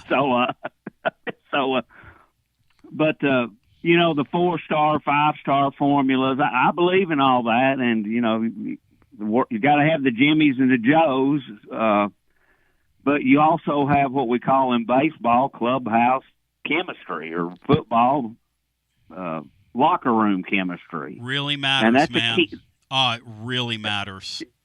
It's a key mix because I don't like using the term cancer. I like using the term bubonic plague. If you have a plague or 2 or 3 in your locker room, it spreads. Who knows what's going to happen? And none of us can predict that with all the math we do. It's just, and Heupel seems to be handling stuff pretty well, I guess. Very well. The thing, it's really easy for people like me after the fact to say, hey, in December they should have told Nico, see, you wouldn't want to be you. The last thing you want to do as a head coach. The last thing you want to do is give all that hard work back. You got this kid. It's the very last thing. Now, looking back on it, it's what they should have done. But I'm from the seat of I can be right. Hindsight's 20/20, as they say in the trade. Real easy to look back now on that. But for the most part, since Josh Heupel's been here, I think they've had a pretty strong and pretty good culture. I really do. And one thing I love about the playoffs, and I do want it to go to 16 teams, and what I like was Joe Milton's final year. We were still 7-2 going into that UConn game, which was homecoming. This year's New Mexico State, and you're still in the hunt when you just have 2 losses. Mm-hmm. And for me as a fan, there was nothing more demoralizing in the early years. Is once you lose 2, you're out. Mm-hmm. I mean, and you're just going to have fun at the games, and you're still pulling for your team. But I like the fact that more teams are involved when November 1st hits, Halloween, whatever you want to call it. And that's why I'd like to see 16 teams. And I think we might have to do away with the home field advantage, and I hate that. But if they went I think 16, every conference. If they went, why would you do that? I would think if you went to 16, you just play 1 through 8 on you would play all those games on home sites. Why would you do away with that? Because the people that want to continue to have these championship games, which is the Dome in Atlanta, whatever, they want to talk about how they make their money on that game, and the SEC makes their money. Yeah. What you might have to do is each power conference might be responsible for 2 sites. Like for us, it'd be Atlanta and the new Music City Dome in Nashville. I don't. That's your responsibility, and you make the money off of it. Yeah, I don't think that's going to happen. I think they're going to have their cake and eat it too, W. Lynn, because I think they're going to do these playing games. They're going to go to 16, and my prediction is they do the playing games on top of that. And then remember I mentioned that last week. And then they play then after that they play the league games in everybody's building that first round. That's my prediction of how this thing's going to play out. I hope not, but it's we just got to hope. We're in the hunt, and somebody mentioned the Sugar Vols team '85, how the chemistry came together. Yes. I would like to say one of the most underrated teams in my fan following is 1989 that went 11-1. You change 2 things. Cobb stays on the team and Andy Kelly starts day 1. You might have a national title. And we had Jason Julian at free safety, and Preston Warren back there. I mean, those kids gave it their all, but they weren't 5 stars. Oh, no. And that team won 11-1. The team had great chemistry. And the other thing that team had is they had some freaking great playmakers, some high-level play. That Chuck Webb that year was like a genius with the football in his hands. That Arkansas game, that bowl – Bino, that Cotton Bowl game, those plays he made, and then Carl Pickens playing both ways, you got to be kidding me how good that team was. Guys were studs, Tony. I'm still trying to figure out how 85, that Sugar Balls team was 40 years ago. Wow, I know, right? Oh, I know. And I've wondered. I haven't heard anything about a 40-year reunion. I wonder if anything's going on. I don't know. Should be. We just did Live Aid 40. We just did Live Aid 40. You're right. That does prove we're old, doesn't it? Well, I didn't need that proof, W. Lynn, but yes.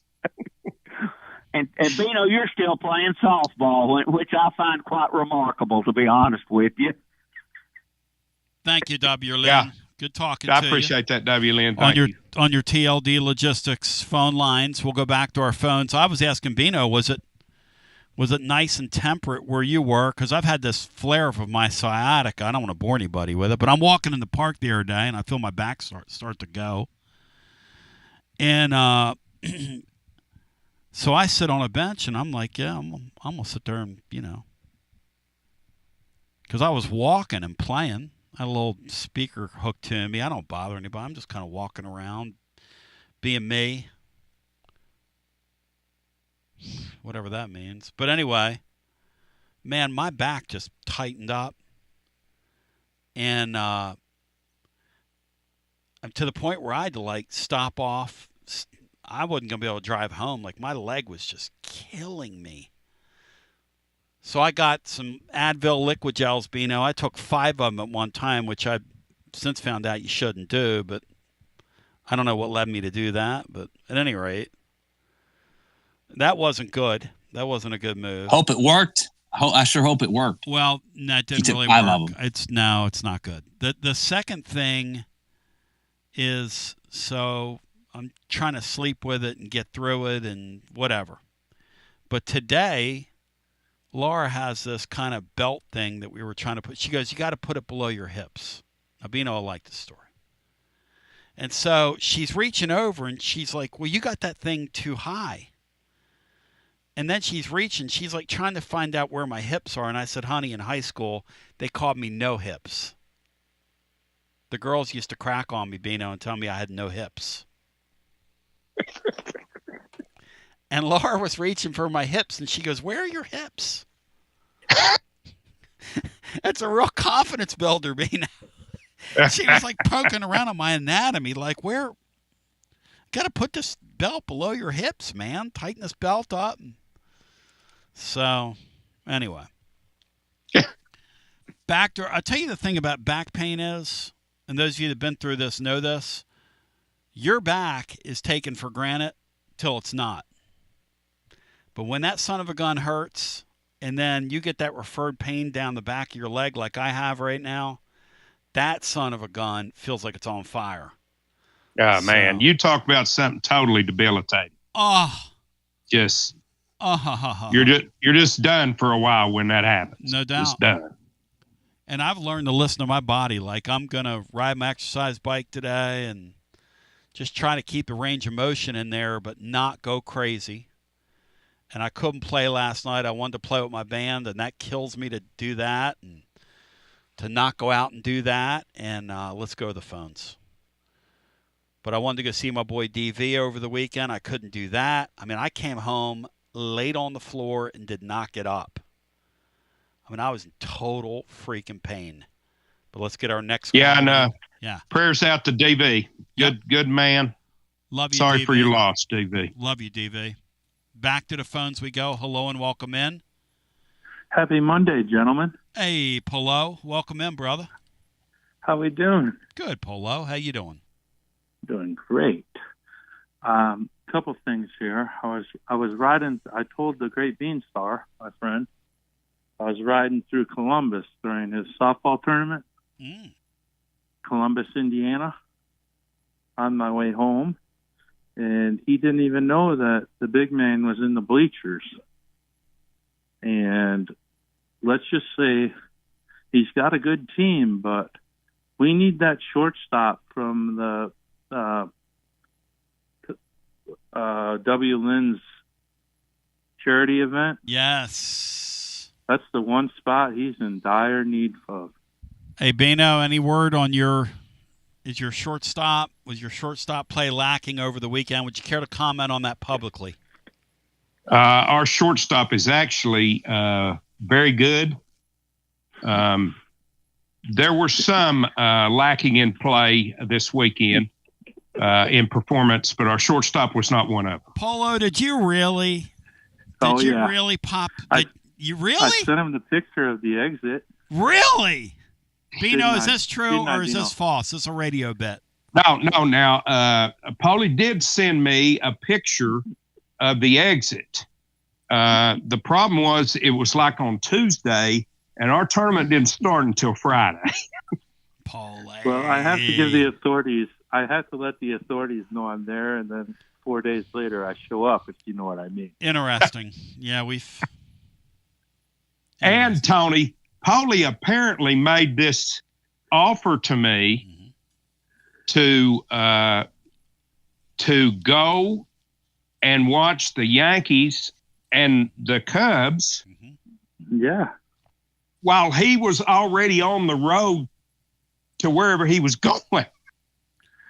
So Tony, real quick, okay? Yeah. I'll make it quick because I'm ready to chat. But Tony, can you imagine if the great Anthony was the 5-star quarterback that everyone in the world wanted? Oh. Okay. my friend, and he plays 1 year, puts all the pressure on the world on him, and he does get the team to the playoffs, and he gets his helmet cracked. And the reason why I say this is because you said earlier in the show that, you said earlier in the show, what would happen if he'd be back? Well, I'll tell you what would happen if he'd be back. He wouldn't get his first helmet cracked. He'd get his next helmet cracked. Because how can you can't win in football with no line, terrible receivers, and you have one running back. I mean, yeah, Nico wasn't great, but it wasn't all his fault. Name me a great quarterback that succeeded in football with an absolutely nothing of a line. Bino, you think we've been unfair to Nico? Yeah, no, I don't. I think that Poley's being unfair to the offensive line to start with. They didn't have nothing of an offensive line, and I would buy that Nico's family thought that we didn't have the surrounding personnel to help him, and that influenced his move. If he'd have gone somewhere other than UCLA, why don't we play? There's no way that UCLA has as good a personnel right now as Tennessee has. No way. Listen, Bino, and Tony. Why don't we blame the $9 million man for not recruiting? He got Nico because they bought him. Has he recruited anyone else? And if so, where are they? This is his 5th year. Can I tell you something? If Butch Jones or Dooley got 5 years, there'd be more talent on the field than what this guy's doing. Quote the great Jeeker, Jughead has to get out of the buffet line in the golf course and start recruiting. Now, Bino, is this really what this guy's come with today? He's not recruiting, Tony. You're a worker. Bino's a worker. I'm a worker. He ain't working. Let's see. Let's see what this team is, Poley, when they get out there. Let's see if he's recruited or not. And now we're celebrating an Appalachian State quarterback. And you know the other thing, real quick, is there's a junior, the number 1 quarterback in the nation. Yes. He's in Georgia. Nation of domination. Guess what? Dude, he didn't even get a visit here. That's a problem. But they've got number 1 recruit in the country, no matter what. If you got Faison, he's not here, Tony. He could leave. What are you going to stack both those guys, Paulie? What are you going to stack? When you don't get a visit, that should tell you everything. Come on, man. Paulie, they got McIntyre in last year's class. They got Faison coming in this one. How many do you want him to sign? What do you want? Faison is not here, guys. What? Is the junior from Georgia here? You got to get a visit. If you're 5th year and you can't even get a visit and he's right down the dang street, come on. We're paying this guy $9 million. I mean, he's getting to the point where Barnes is ahead of him. Don't tell me you're going to turn this guy into your... Paulie, you've become such a hater and such a repeat. Such a hater. He's getting to the point where I will take Barnes over this guy. Paulie, thank you. Paulie would take a Hall of Fame basketball coach over a football coach. It's really something. Who's in his 5th year? This will be his 7th year. 7th year. Versus a guy. Are you forgetting about the receivers that Nico overthrew? Guy that's in his 40th year. By the way, speaking of Nico, I was just looking at this. Thursday is when they go. Thursday afternoon, race fans. He goes with offensive line. This is the team they have around him. Now, you think Tennessee took some who players to their SEC media days? Like who? He is going with Garrett DiGiorgio, DiGiorgio,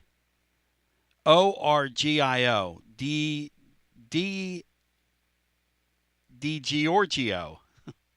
He's an offensive lineman. This is Nico's teammates that are going with him. And somebody called John Vaughn's, Bino. Not John Vaughn, not John Vaughn, but John, Jon, John Vaughn's. Vaughns.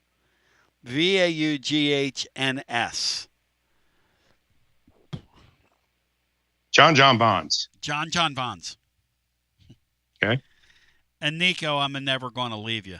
And for some reason, they're going to bring him into the middle of that firestorm, and it'll be interesting to see. That's Thursday afternoon. As UCLA and USC are going on the same day.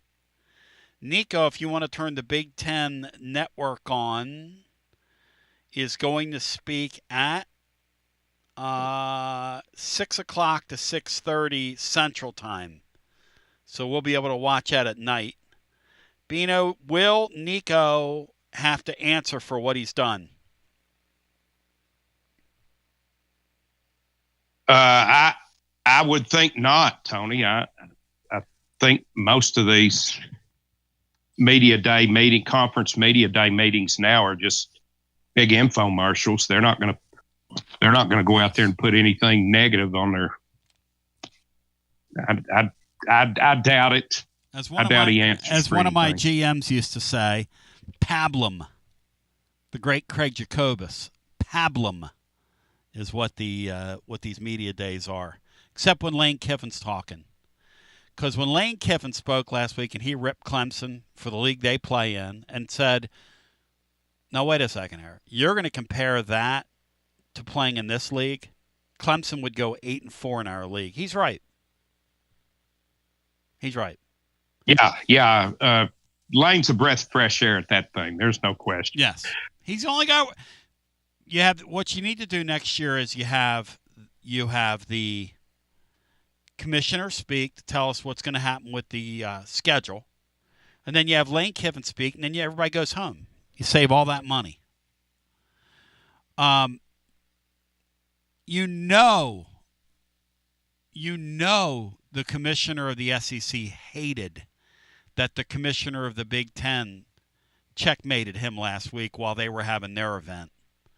And it'll be real interesting to see how that whole thing plays out with what is said there this week about the playoff deal, because these two leagues agree on very little except for one thing, and that is that green is the goal. That's the only thing that those two leagues agree on.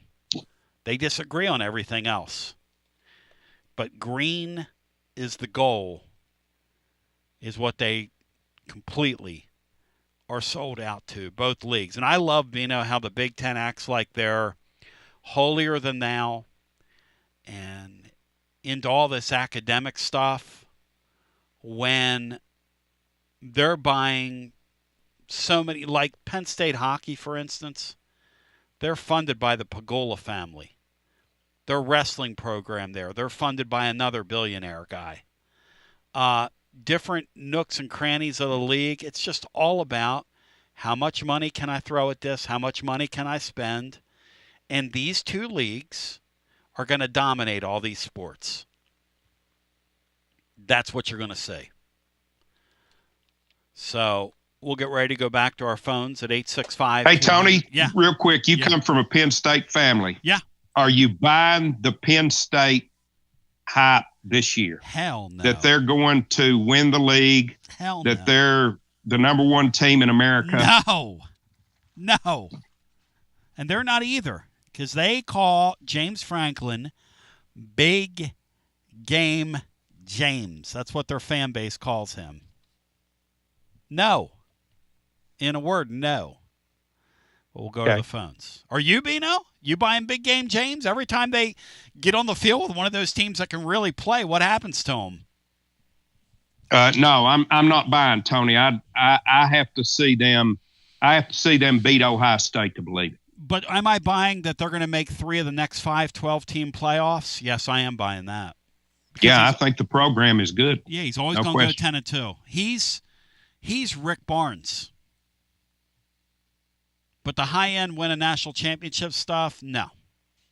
No, I'm not buying that. And by the way, that leads me to this. Futures bets are out there.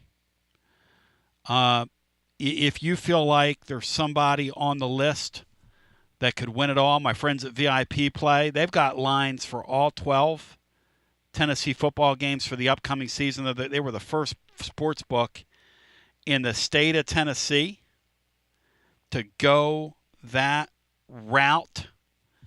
And so available for you to bet there. And as Bino referenced earlier, our video that's up over on YouTube with Robert Kowalski, the odds maker, is extremely interesting.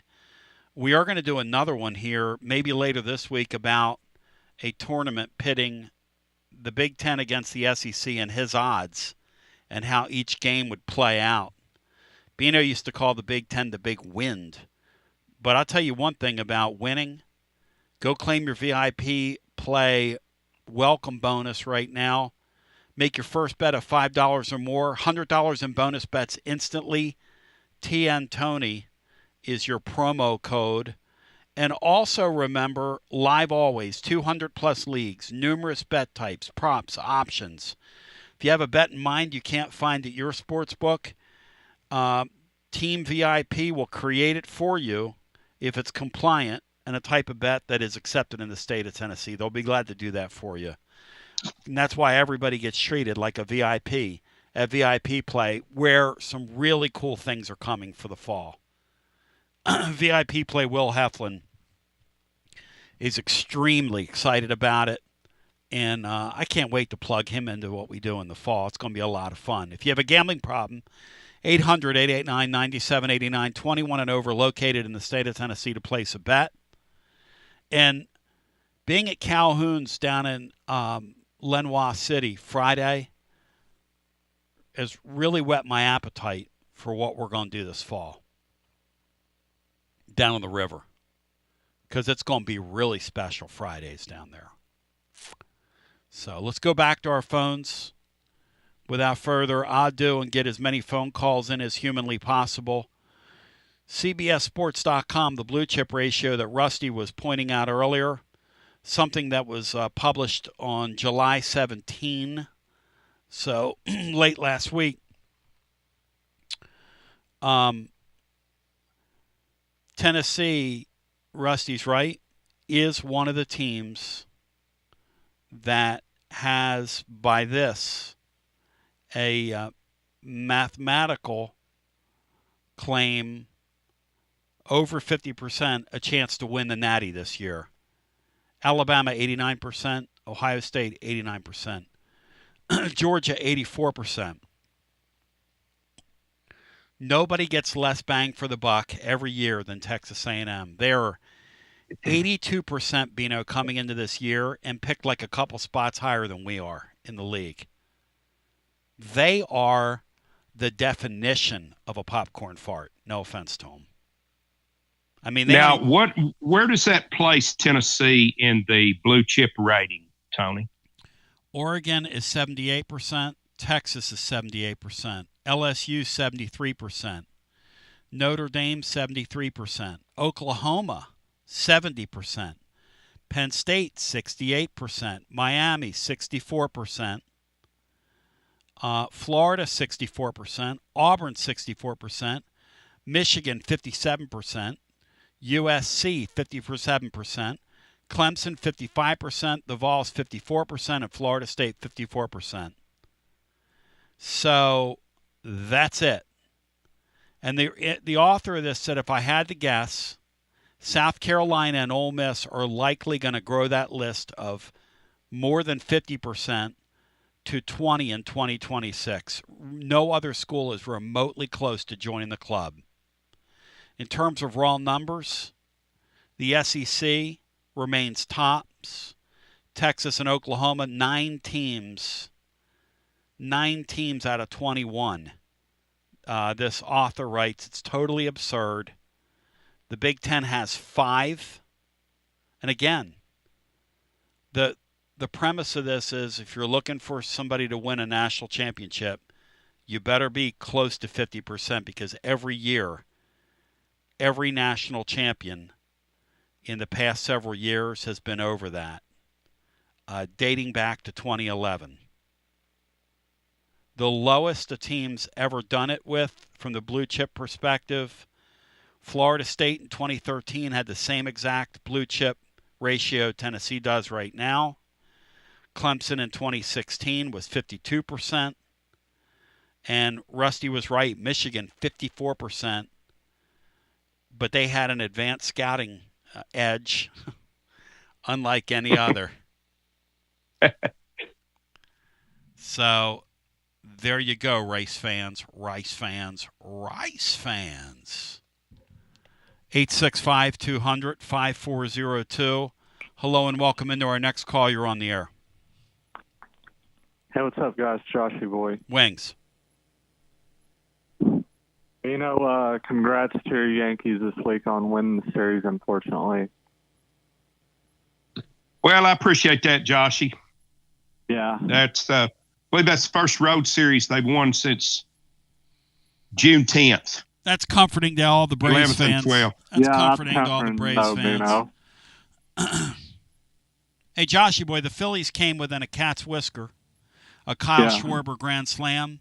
They lost 2 out of 3. Of being swept by the Angels. So, a Kyle Schwarber grand slam, Tone. That's it. Yeah. We're not exactly adorning ourselves in glory. In fact, we suck. Yeah. So Tony, I was telling Bino Saturday night when the Braves were up by like 5 runs, I was telling Bino the Braves are going to blow it. Just watch. Their bullpen is going to blow it. And when the De Los Santos guy was in, I knew they were going to blow it. Former Philly great. Total gas can. Enyel De Los Santos. Total gas can. Yeah. So, Tony, what do you guys think about Tennessee's blue chip rating? Do you guys think that they can make the playoffs this year? Like, and have a chance? A lot has to happen for this team to make the playoffs. Bino, what do you think? You thinking playoffs right now? No, Tony. I wouldn't be thinking playoffs right now with this team. No. And the blue chip rating, to be honest with you, kind of surprises me. Yeah, it surprises me as well. Don't get me wrong. I like our fans to have hope and optimism, but there's no way we're making the playoffs this year and winning the championship. It would be one of the great coaching jobs we've ever seen if they made the playoffs after everything that's happened here. I mean, one of the great coaching jobs we've ever seen. They made the playoffs this year. They should build the statue right when it happened. It would be utterly incredible. You know, Adam Sparks had a piece that Throaty talked about last week about how our head coach, and Josh, stay right there, has been able just to pull him out of the fire. And he's been so resourceful. To the radio listener, you are loved, you're appreciated. We'll continue the conversation over at tclub.team and do some TLD Logistics overtime. But in the meantime, I love you. I appreciate you. Have a great day. Be blessed. GBO. WJBE 1040 AM, 99.7 FM. Translator W259AB. Powell, Knoxville.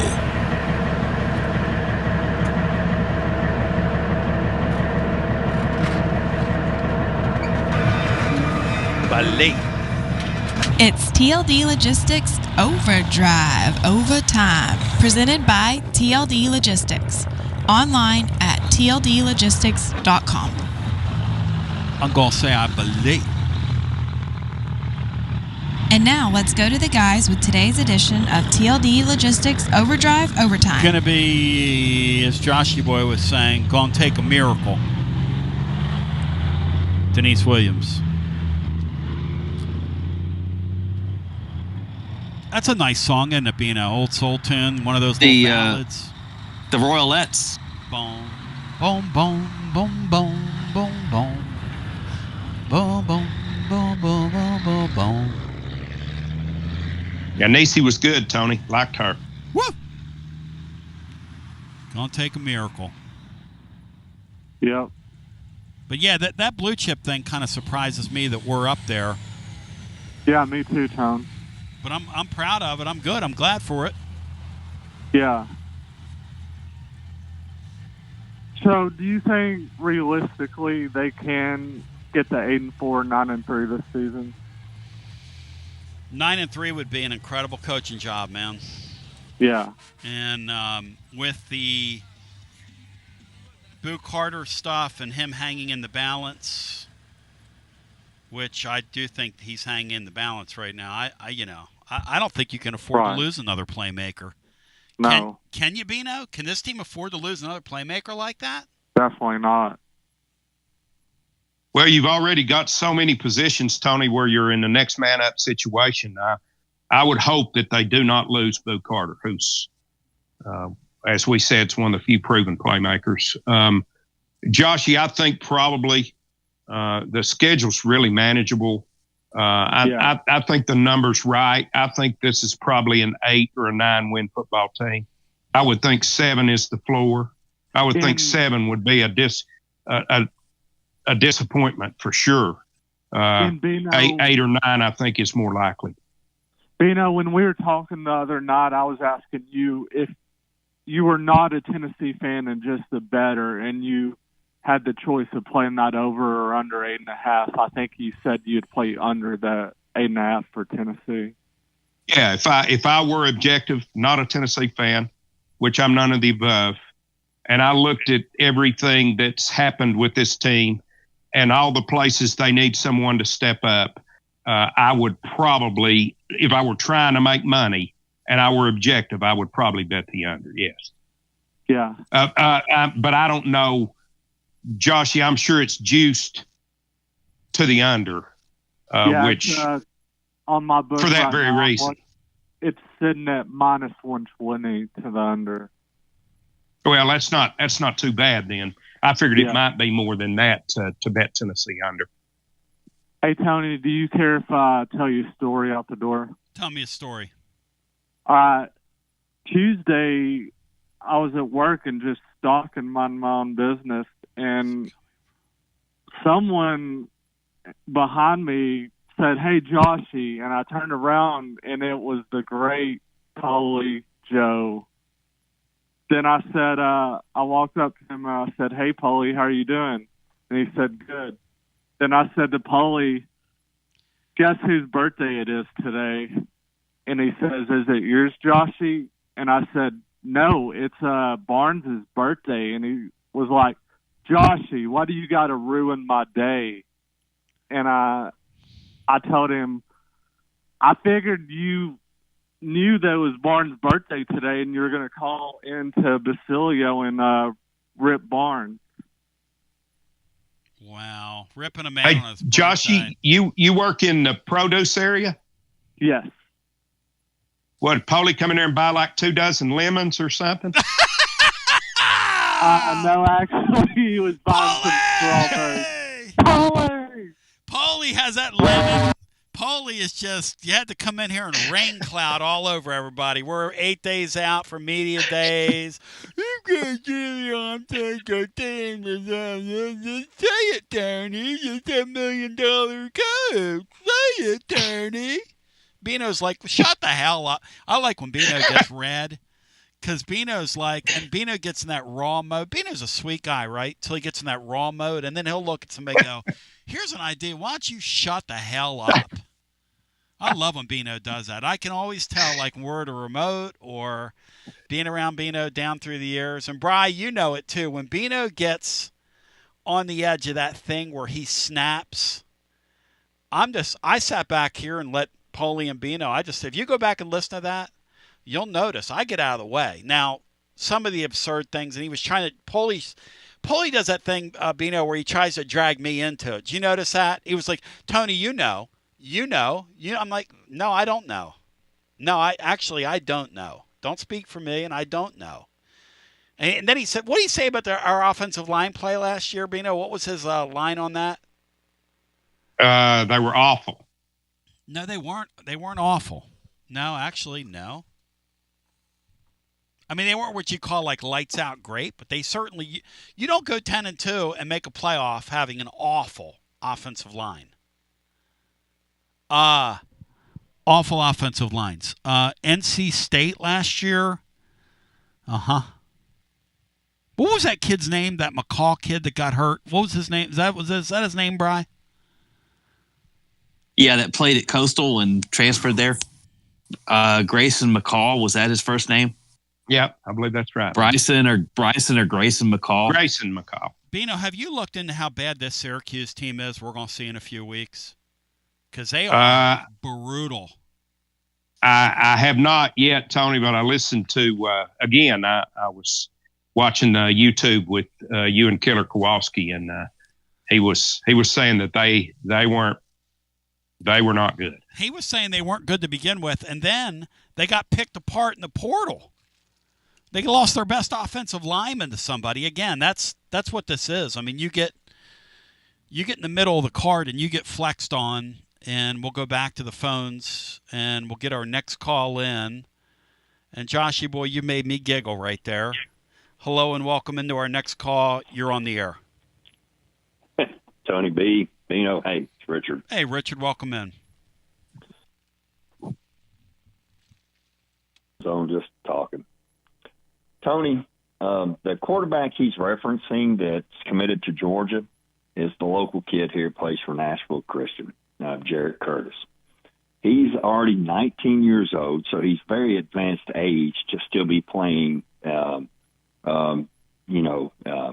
school football his senior year. Very good football player. Nobody doubts that. He's one of 5 guys that you could throw out there and say, they're like 5-star quality quarterbacks, same as our guy that's committed out of North Carolina, who, Tony, is only 17 and is going to play his senior year at 17. Our coaching staff evaluated. They think Brandon has a much higher ceiling than does Jared Curtis. So I don't know why in the world Polly's got to bring that up like Josh Heupel is lazy at recruiting and didn't want to come down here to Nashville and recruit this kid. I mean, it's ridiculous. And what are you going to do? Like, is this 5 years ago where you'd stack those two guys? I mean, that ain't going to happen. No. Come on now. No. And like I said, they are very high on McIntyre, who is going to be a true freshman this year. They love his upside again. Another kid with a great arm talent. And you've heard how Watson Brown loves McIntyre. So I'll listen to Watson on that. If Watson thinks the kid has a high ceiling, I'm gonna put my dollars on that right there. So yeah, I think we're all right future wise quarterback and offensive line play. We'll address that for him. One, I will say, we finished semifinals again for one of the best offensive lines in the country. Was it great play? No. But here's the thing: there was very few teams last year, Tony, had really good offensive line. Offensive line play across the board, across the whole country, was very average at best. Hey, Richard, this sport now, because of that portal and the way these guys move around, like this year, everybody says to me, well, this guy didn't give up a sack at Notre Dame, and Pro Football Focus says this about this. When you put guys on the field for the first time, playing tackle football in a real football game, because they don't hit anymore in the summer. The only way to build continuity is to play games together. It's a far cry from the game you and I grew up watching. There's just no doubt that's true on the offensive line. Oh, absolutely. There's they don't get to practice as much, so they don't hit as much. You don't know how they're going to go into these ball games and play at this level. Yep. I will say I think our offensive line is more athletic than last year's group. Definitely much more athletic and more suited to play, I think, what Heupel likes to play in his offense. But, yeah, it's going to still be a very inexperienced group. And how that group meshes along with Joey Aguilar at quarterback, is a great unknown. And that's why, I think most people are saying, hey, Tennessee's 8th, 9th best team in the SEC, because there is those unknowns going into this coming season. And you just got to, see how it's all going to play out on the football field and see, again, how the coaches get it to go. But I just thought it was kind of funny. Polo Joe's just throwing out his stuff like that. So it was quite interesting from that. So just kind of wanted to jump on. Wasn't planning on jumping on, just listen to you as always. You have a good show, and appreciate it. We'll talk later this week. Richard, we're excited, man. Excited for the upcoming year. Always great to hear from get your input. I can't believe it's almost here, Bino. You're the guy that talks about how fast it goes, but it's upon us, man. It is certainly upon us. Yeah, Tony, it just goes, and then the calendar's going to go in warp speed once it does get here, because we talked about from Labor Day to Thanksgiving is the fastest part of the entire year. Such a precious thing. Such a precious thing. The season is such a precious thing. 865-200-5402. We're presented by our friends at TLD Logistics, online at tldlogistics.com, on your TLD Logistics phone lines today. It's been an extremely, extremely quick summer. And I'll tell you one thing. Is it me, Bino, or has it been like oppressively hot in East Tennessee this summer? No, Tony, it was late in getting here. But this may be like a record-breaking stretch of 90 degrees or more that we've seen in this area before it's over. I mean, it has just it almost like went to 60 to 90 and has just stayed there. Well, and what happened to me Saturday was so mild that my back was killing me, but I was like, I'm going to walk in this park today because it's so nice out here. And early in the day there till about 11:30, I got out there nice and early, and I felt that tweak in my back. And I was like, I'm going to ignore this because it's so nice. And then when I sat down, I'm like, oh, geez Louise, man, this thing is totally, totally acted up. And Bino, doesn't that piss you off when you feel that? Because sometimes you can walk something off, and you're like, okay, good, I walked a kink out. But it was so nice outside. That's why I decided to push it. And I shouldn't have done that, but I don't know. Sometimes that sciatic stuff, Tony, you just can't soldier through it. No. You have to baby through a week or so of it. Oh, when my last night when I woke up in the middle of the night and my damn calf muscle was just popping at me, I was like, geez Louise.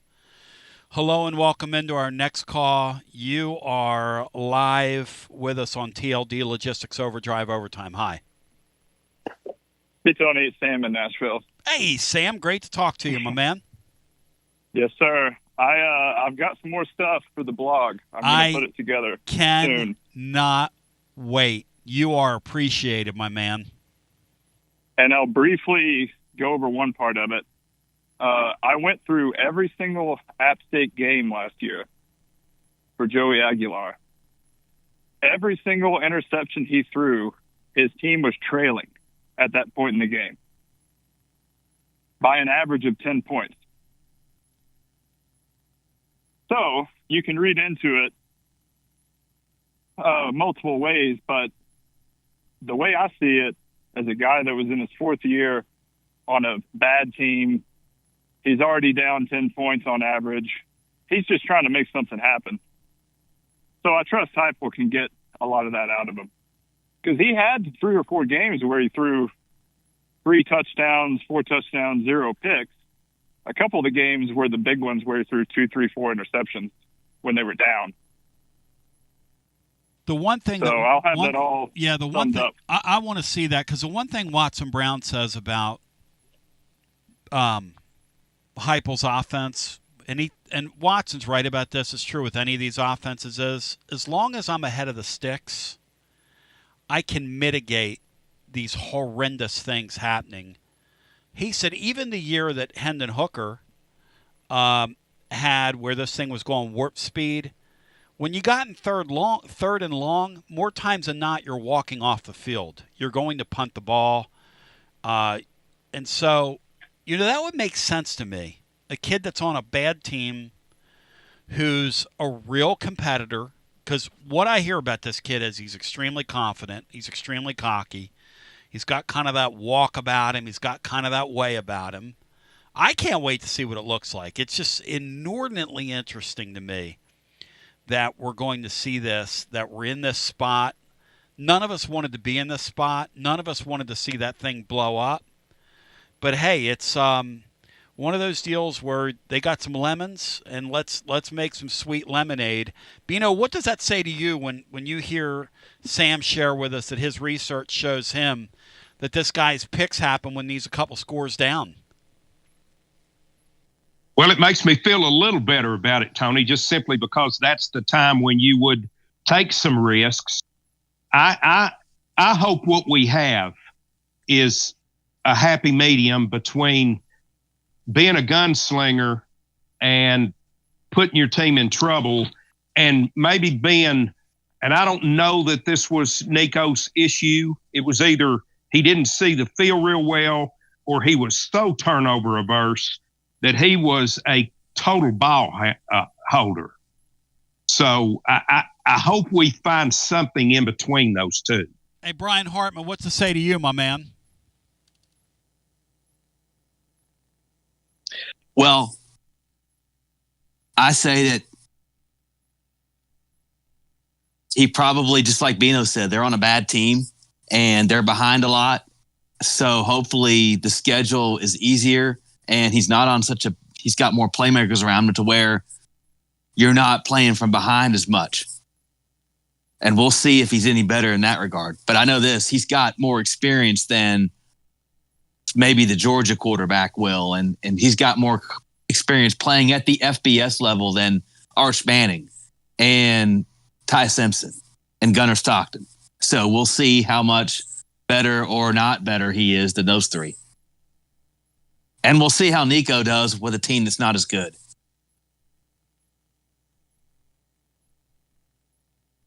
Anything else for us, Sam? Yeah, basically, I'm thinking over, and I've written what I've written on the offensive line. That's for everyone to read. Sure. The thing that I go back to is of course, they haven't played together, and it does take time to mesh. Yep. But how many defensive lines have played together? How many secondaries have played together? Oh no, this transfer portal era you're right. It's so wild. Yep. That I don't even almost take that into consideration. Well, I think you're right. No, the point I'm making is the stability in the game we used to see is gone.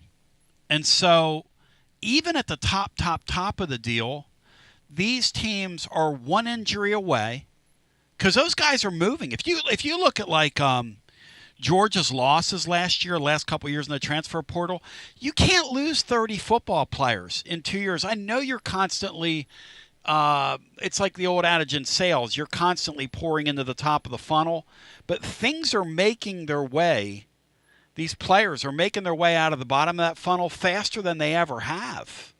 You can't replace them quick enough. You can't tell me that the level of play in college football from even like a 2018, 2019, like that year we saw LSU and Alabama play, I mean, we are a far cry from that right now in major college football. And so it creates a sport where it's very volatile, and that makes it interesting to watch. And also a team like Tennessee that takes five guys that have never played together can go out and, be cohesive and win games. I agree with that. It's going to take some time, though. Yeah, and it's do you trust Josh Heupel to do it? Sure. And his history at Tennessee is he can taking do it. lesser talent and making it happen. So that's what I'm leaning on, mostly. Yep. And the blue chip ratio thing kind of surprises me a little bit, to be honest with you, that Tennessee's on the plus side of 50. It's a good sign. Yeah, I heard that yesterday. And it makes sense because when I went through the offense player by player, the entire receiver core, other than Chris Brazel's 4 or 5 star, along with the offensive line, other than I think Wendell Moe was 3-star, but he's got the most experience out of any of them. Well, and again, it'll be fascinating. I'm just so ready for the season to start to see what happens. Me too. This is one of the most anticipated in the 30-plus years I've been on the air. Last year it was because of the playoff and who the hell knows what this is. It was almost like birthing a new sport. Okay, we saw that new iteration of college football and all that was entailed there. This time around, we are at the epicenter of the change. Our team is the one that everybody's going to be looking at. How are they going to put these pieces together and make this work? And if this guy can win 9 games against this backdrop, he's a damn great football coach. I don't care how easy your schedule is. People can talk about that all they want. There's not another team in the country that's faced with everything Tennessee's got coming in their windshield as fast as it is. And he pulls that off, and recruiting might go through the roof. You're damn straight. Imagine the credibility you have if you're able to pull that off. You're right. You're my man, brother. But I'll have something to you this week. I love you. It's unbelievable, Andy. I love you like I love Tony Vitello right now. Thank you, my brother. Well, I better watch out. I might get a hat in the mail. Thank you. You might get something else.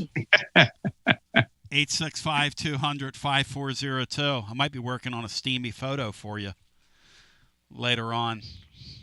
What do you think of that, Bino? I don't think much. I'd rather not. Laura, when I went upstairs the other day, she said, can you dial the tone? I said, there's just something. He just does something to the pH in my blood. He fires me up, focuses me, and prepares me. And we were texting about the UFC over the weekend. Hey, he called it. Poirier, we love Poirier, but the Islander, Holloway, put him out Saturday night. Tony Vall said, you don't bet against the Islanders. How crazy is it, Bino? We had at quarterback here one of the very few guys from that culture that was kind of a flatliner. No offense to Nico. Again, I know you're going to say I'm being unfair, but old Nico Nerfball, I know you're going to laugh. We had one of the few guys from that culture that was kind of a flatliner. Most of those guys want to run into contact. Yeah, they're linemen, though. A lot of them are linemen, and they're never a flatliner. Hey, Brian. Their linemen are always good. What about this Peely guy? But quarterbacks, maybe not so much. The Peely guy out there was playing on fumes last year, and he was a maniac till his body wouldn't cooperate. We have the one guy. No offense. I think you want them in basically every position but skill players. Oh, no, that's not true at all.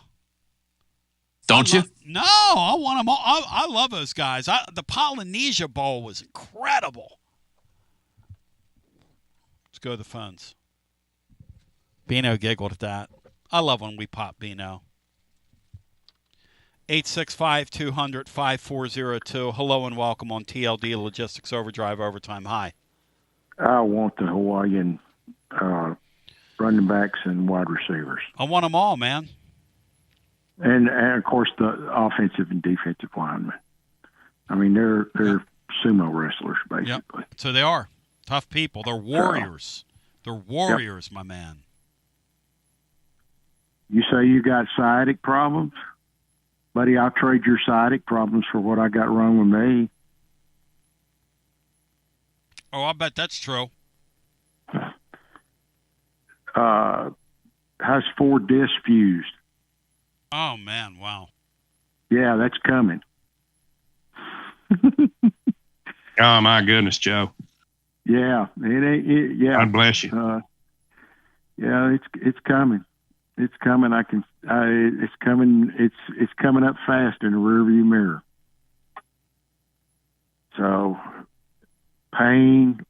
Pain like Tony. You're talking about it burning.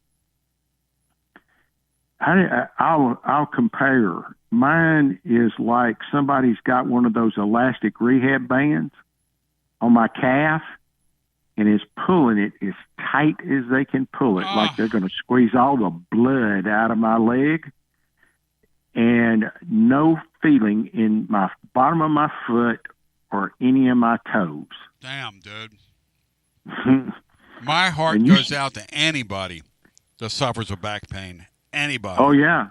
Yeah. And it's been so like that easy for to look at 15 months. It's so easy to look at somebody and go, yeah, well, mind over matter. If you just there ain't no mind over matter in back pain when it gets to a certain extent. Nerve pain, you cannot do anything about. You can't cut it with any kind of drug. You can't cut it with anything. It is the most unrelenting thing that you deal with. And sleep, I'm so sleep deprived, it's not even funny. 3 hours maybe. Some nights, no sleep at all. Oh, God, man. For days on end when it's really bad. So, anyway, enough of that. I tell you what, you guys have got a really interesting situation. I mean, I think it's going to be really interesting to watch you guys do whatever you do this year, regardless of how it turns out. I mean, really and truly, just like I think it's going to be interesting to watch what we do this year. I'm cautiously optimistic, and that's all I'm going to say. We got a lot of moving parts, just like you do. We're rebuilding an offensive line, and that if we can keep Diego upright and not injured, we got a tough schedule. We might do okay. You have toughest schedule in college football. If Diego Pavia if you guys can get to 6-6 against that schedule, that is an awesome season. I mean an awesome season. Isn't every schedule usually tough for Vanderbilt? Brian, have you seen how brutal their schedule is? Their schedule is kick-ass, Brian. I mean, it is kick-ass. It's number one in the time. country. It's harder than Florida's, Brian. Yeah, it's bad. It's ridiculous. And it was bad last year, and they did what they did. It's worse this year than it was last year. And I mean, I don't know. I mean, if we can win 7, I'll be tickled to death. I mean, I'll be on top of the moon. Really. I mean, we got a target on our back to start with because nobody's going to overlook us like we got overlooked last year because of what went on. That's the first thing. The second thing is we got a target on back with Alabama. They've got that game circled. They're going to try to stomp us into the ground, and they may very well. So, the thing about Pavia is, and you mentioned him before, he's a perfect example, being star of a quarterback that walks out on the field and literally raises the level of everybody around him. And he went last year till his body would not cooperate. He was a shell of himself at the end of last year. And people say, well, he talked that trash on Tennessee in the offseason.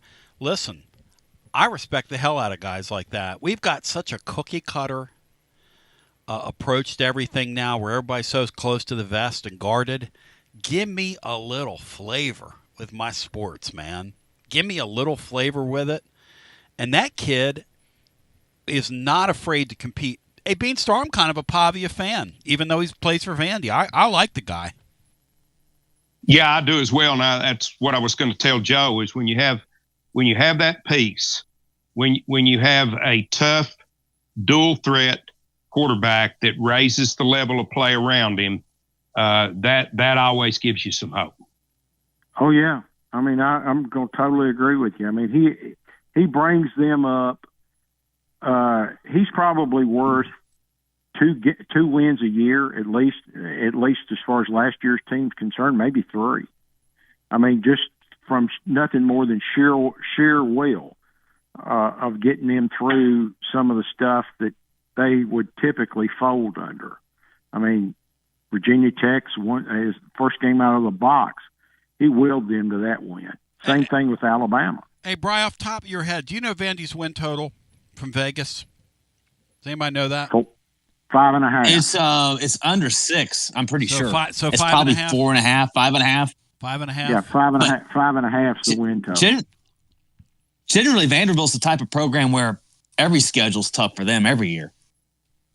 Brian, we get it, but this thing here would be tough for anybody. I get what you're saying. Go look at it. The game the easiest game they got on their schedule is the first one. They play Charleston Southern. After that, it's all downhill. They got to go to Blacksburg, then they got to play South Carolina over there, and I don't know who they got Texas in down in Austin. They got to go to Alabama. I mean, it's totally ignorant. It's like totally ignorant. It's brutal. Yeah. I mean, so I mean, I'm gonna I want them to, if they can survive the Alabama game without Pavia getting hurt. That's the one thing that I'm concerned about. Is that right there? Well, but Pavia said they're winning a national championship, so there you go. I'll tell you. Well, I mean, I'll tell you one thing that's fun. I'll tell you one thing that's fun and funny, Joe, is if Alabama was the fault of them 2 years in a row, you talk about moving vans at Bill Battle's house. Shit, they'd have an armada at that guy's house, Joe. Hey, look, if the Boar loses to Vanderbilt in Tuscaloosa this year, shit, they'd have a convoy. You know, they got rid of Kiffin on the tarmac. Hell, the AD will be waiting for him underneath the stand to send him to the house before they even play the next game. He won't even get to talk to the team after that game. They'll send him out. I mean, look, college football, like you said, college football is a shell of what it used to be. There's a bunch of average now, and there's a few exceptionals, and the rest of them are just run-of-the-mill zeros. And it's still a great sport, but you're not going to – and thank you, Joe. You're not going to tell me that this is a better sport than what I watched 25 or 30 years ago. Now, the format's better. Having a playoff is better. Maybe. I don't know. Although I used to love when back in 1994 when I was a kid and people would call in and say West Virginia's better. Who were the two teams in 94, guys? Do you all remember? West Virginia was undefeated at the end of the year. And there was Nebraska. I think Nebraska was the other team. And, and that seems so quaint now. And one year Michigan split a poll with who was it they played? Nebraska, I think. Nebraska again. And we'd sit there and argue, and how are the Vols, even though they have a couple ties, can we get back in this thing? And, this team and that team, and then you spent the whole offseason arguing, and your conference, you hated that other conference, and then damn, the SEC went and became Walmart on us, Bino. No offense to Walmart. But they put everybody else out of business. No more corner stores. No offense. Kind of lose its charm. But we'll go back to the phones. Hello and welcome into our next call as we're breaking it down scientifically with you on a Monday. Welcome in. You're on the air. Hello, you're on the air. I'm sorry. I had you muted there. Oh, can you hear me? Yeah, go right ahead. Thank you for calling. Great. Yeah, I'm starting off on a positive note. I couldn't call in on Friday, and I wanted to kind of give you guys a brief, if it's okay. Sure, go for it. Go for it. Sure. How'd you find us? The quick initial was it was one of the games after Butchie Boy, and I was on a sports board. I'm not going to mention names. There's a couple of them out there, and somebody mentioned that you were in rare form that night. Okay. Saturday night. So I Googled and found the stream, and I think the caller I heard was Josh, and Josh had imbibed quite a bit, and I decided anybody who had about half his callers pretty well schnockered on the call-in show was somewhere I wanted to be after a loss like that. So that had me hooked. But what got me totally sold was the next week I was on listening to you guys during the week, and a caller called in, and clearly the caller had a couple of challenges, and you don't know how a talk show is going to work with somebody who's, challenged. Most of the time it's thanks for calling, and they try to usher them off the air. But this was Roger, and Roger called in, and you guys had him online for probably 20 minutes. and you and Bino and Matt and Brian all engaged with him, and he got off, and people were referring to him afterwards. And I decided this is where I wanted to be. That family aspect to it just sold me. So rest in peace, Roger. You brought me to the show. Well, God bless you, man. That's amen. And the thing about Roger is so here's my backstory. I've got a brother that's 4 years older than me. His name's Steve, and so my parents are gone. He lives in a group home in Pennsylvania. I'm gonna go see him hopefully next week if my back will calm down. And he's been calling me and setting up our visit. And I'm taking him all these different places. And my father, and back when my brother was born, they didn't know what to do with kids like him. You didn't have the programs that we have now and all the services. So my father decided as a family that he was not going to be treated any differently than anybody else. And so I came after him, but he was always a part of my life, a big part of my childhood. And so, in fact, I've got a scar on my forehead to this day from when I was teasing him. I took his bike from him when I was like 5 and he was 8 or 9. And he kept saying, no, no, no, no, no to me, no, no, no, no, no. And I was teasing him, riding back and forth on him. And he grabbed me by the back of the head and grabbed me off my bike and slammed me on the ground. And I had to have stitches. Needless to say, growing up with him and growing up and then being around kids like him gave me a real soft spot for, like you say, people who appear to the world like they're defective, but really what they are is they're a glimpse into how much God loves us. And unless you kind of see that, and so what I've always tried to do is honor everybody here. That's now, that said, with Roger, like we used to have so much fun with him, like he would call and I would tear the paper on him and tell him at Oklahoma back in the lean days they were going to rip us apart, and then Oregon was going to. He'd go, no, no, no, no, no, no, no, no, no, no, no, no, no, and just kind of celebrate who we all are. So, but thank you for noticing that. That's a really good, great memory. Absolutely, yeah. It's a great show. I do want to mention something. You guys are being a little hard on Polly Joe. I've got some concerns along the same veins, and it's what I've noticed is the same thing I noticed in the latter days of Fulmer. It's this kind of third-person fan perspective that a coach starts to take. And there was a key line in your blog today where you talked about think about inheriting a cast-off quarterback.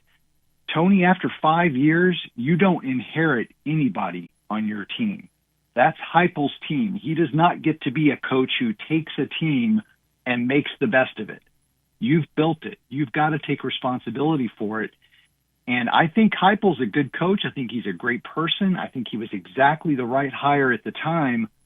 I just don't know if he's got the ability to take us to the next level, either managing a staff or recruiting. I really don't. And I'm not trying to be negative on the guy, but he has himself started that kind of passive third person. Like, well, we got a crew. We're going to try to make the best of it, or at least seems like I've heard stuff like that.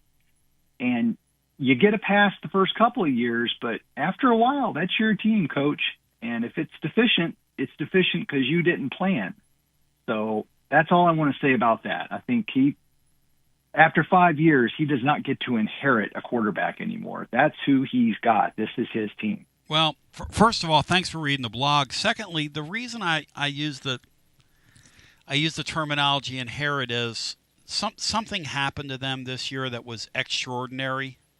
And if you listen to me or read, I'm concerned about Heupel's recruiting, and I have been, in terms of competing at the upper echelons of this deal. However, this thing with Nico and the family, and there's just no roadmap with that. And they have inherited this mess that they're in. Bino, do you and Bri, what side of that? And I'm not asking you guys to take a side, but do you guys have problem with inheriting as well? And does this gentleman make a good point that he didn't inherit anything? This is his quarterback. I think that the situation exacerbated it. I have no problem with how Heupel has recruited at quarterback. I think every year he's tried to get a solid quarterback. Now, what they probably did with Merklinger is thought that they could use him as a bridge between Nico, figuring Nico would be here the entirety of his career, and get to McIntyre or get to Faison. So I don't have any problem with that. What I will give you is, I think this year, we probably are going to go into the season with more question marks than we have at any time since year one that Heupel was here. And I understand people having concerns about that when you're going into year 5. And I think that's a legitimate. I think that's a legitimate concern. And Poley's a friend of mine, but he knows that the problem I have with him is anybody that tells me that everything is wrong, I don't take any stock in it. Well, everybody that tells me everything is right, I don't take any stock in that either. And right now, Poley's just an everything is wrong guy. And to my caller, the one thing I'll say to you and I wonder how the year is going to go. We all do. But an entree to what we do here for a lot of people is our post-game franchise, which is extremely established and heard by tens of thousands of people now. On a really good post-game will be heard from anywhere between 75 to 100,000 people, which is a pretty phenomenal number. But especially for something as concentrated as one college football fan base, and those numbers continue to grow. But the thing I wonder about this year is if this team slides, like Bino was talking about before, and truly none of us know, but if this team does go 7-5 against a pretty generous schedule, how is the fan base going to respond to that? Am I going to be disciplined enough in the moment to say, hey, my viewpoint is they kind of inherited this quarterback, or are people like me going to jump over to your side of things and say, hey, wait a second, this head coach is making $9 million and this really pisses me off? Like, that's something I can't answer because I'm a human being. And, go ahead, Bri. I don't know how he's had a test case. He's had a test case experiment thrown at him that some of the situation might have been his making, but really it wasn't all his fault. No. And he's having to adjust on the fly, just like a lot of good coaches have to do. They have to adjust on the fly and make the most of what they have. So I don't look at it as inheriting anything. Yeah, and we're going to do. It's what it is. And we're going to do a video hopefully later today once I get a few more phone calls in on this Boo Carter thing. Listen, they're going to have a decision to make on Boo Carter. Because I do believe there are people on their football team that don't want the guy there because the guy has not been doing everything everybody else is doing. I mean, I'm just going to put it that way. I could say that right now. We're a little late in the game here. But as a head coach, you got to fight to keep every playmaker on your team. But then again, I did that with Nico back in the winter, and, I can't lose my guys. So you got to walk a line here, and it's very, very difficult. None of that's easy. Fun. Great show, guys. Thank you. Thanks a bunch. Thank you. None of that's easy. None of that's easy. I will not pretend that Nico thing is easy what happened, but I will tell you this, for any of these head coaches, if I'm at an SEC school and I'm a head coach, this ought to be the rule going forward for any of these guys. If you're at one of these upper division schools and I find out my quarterback is calling schools in my league trying to use me against them for leverage, and I'm at one of the top 6 or 7 schools in this deal, I tell every one of them, I don't give a damn who you are. I don't care if you're Peyton Manning Get the hell out of my office. I don't care who you are. It's unprecedented what he's having to deal with. That's exactly right. And he's not a confrontational guy. He's just not by his nature. But you gotta develop that to stay and compete and to thrive in this era. You gotta have some of that edge to you. And obviously they didn't play it right. Okay, that's fine. But Bino, I'm honest enough with myself to say, what happens if this thing slips and slides into a 6, 6, 7, and 5? What happens with me? I hope I'm going to remember to be graceful. I'm prone to getting very emotional and reverting into Philly fandom. I hope I'm graceful. I hope I can remember to keep my head. But none of these games are created equal. And Bino will tell you, and Brian will tell you, doing that post-game show, things come out of your mouth that you really don't want to say. But hey, it's like sodium pentothal. I can't believe we're in this place. I can't believe this son of a... I can't believe this guy. I just can't. This guy makes $9 million. And then you just get madder and madder and madder and madder. But for right now, my take on Joey football is they inherited him. They inherited him. Bino said it earlier. Nico chose to go to a school where I defy you to look up the two guys that are going to SEC, Freudian slip on my part, to Big Ten Media Days with him on Thursday. You've never heard of either one of those guys. And I watch a lot of college football, and so do you. Mr. C has never heard of those two guys. The Mike Huguenin will go, who the hell is that guy? Okay. No, I don't know about that. Any final thoughts here, boys and girls? It's been fun. Yeah, just one, Tony. It's an interesting and a really honest appraisal of how you may react, or you're not sure how you'll react. When I look at Heupel, I believe this is the way I'd react to one fall off year. Is that I believe that he's a guy that in his short time here has proven to have the potential that's worth giving a little bit of patience to. Because I believe he's proven he can do the job at a high level. The guys that came before him, I had no patience with them because I was convinced they were not the guy. I'm convinced he has a chance to be a long-term guy. That's well put. Yeah, those other guys were damn losers, And I'm not saying just because he's better than them. Obviously, there's 25 guys named Joe living in Loudoun County that were better coaches than those guys.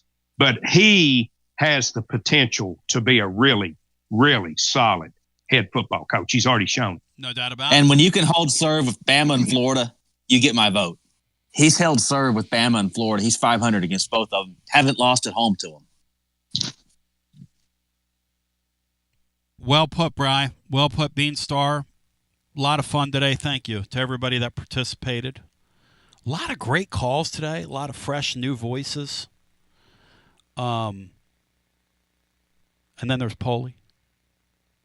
Hey, listen, I'm gonna get on the phones here and try to get a little more clarity on the Boo Carter deal. I do think there's some concern going on there. I'm going to give you a video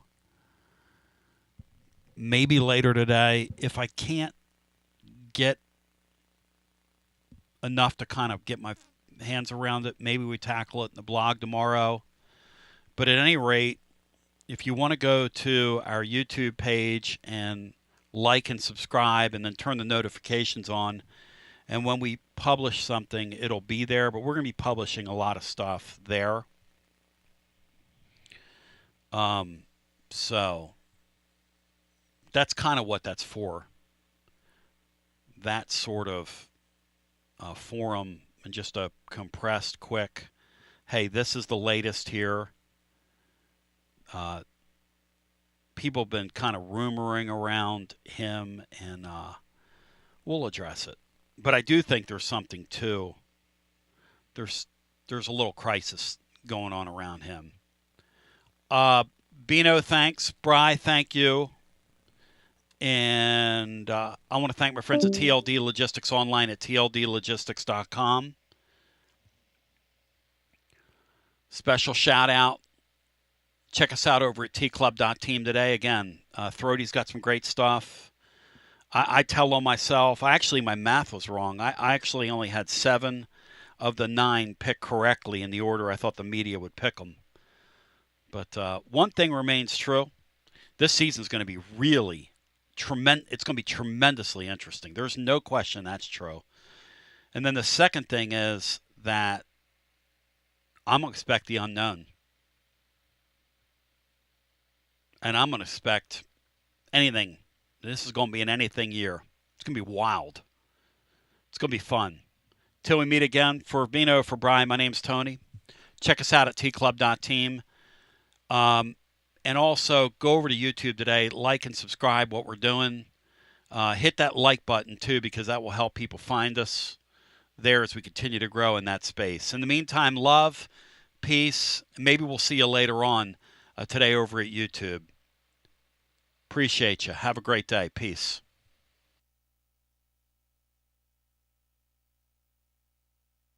All right, let me run it back for those of you listening at home. Oh man, let me restart this thing. How do I restart this thing? There we go. All right. Let's see here. Then we'll replay this. Whoa, whoa, whoa, nature's calling. Bom, bom, ba-na-na-na-na. WJBE 1040 AM 99.7 FM. Translator W259AB. Powell, Knoxville. TB welcoming you to another edition, and the fun never ends around here.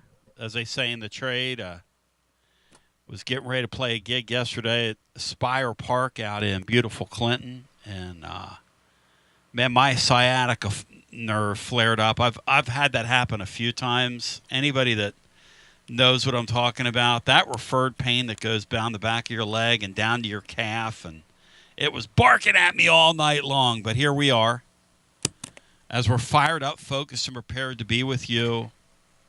We are 8 days away from Tennessee Media Day, 9 days away from the first practice.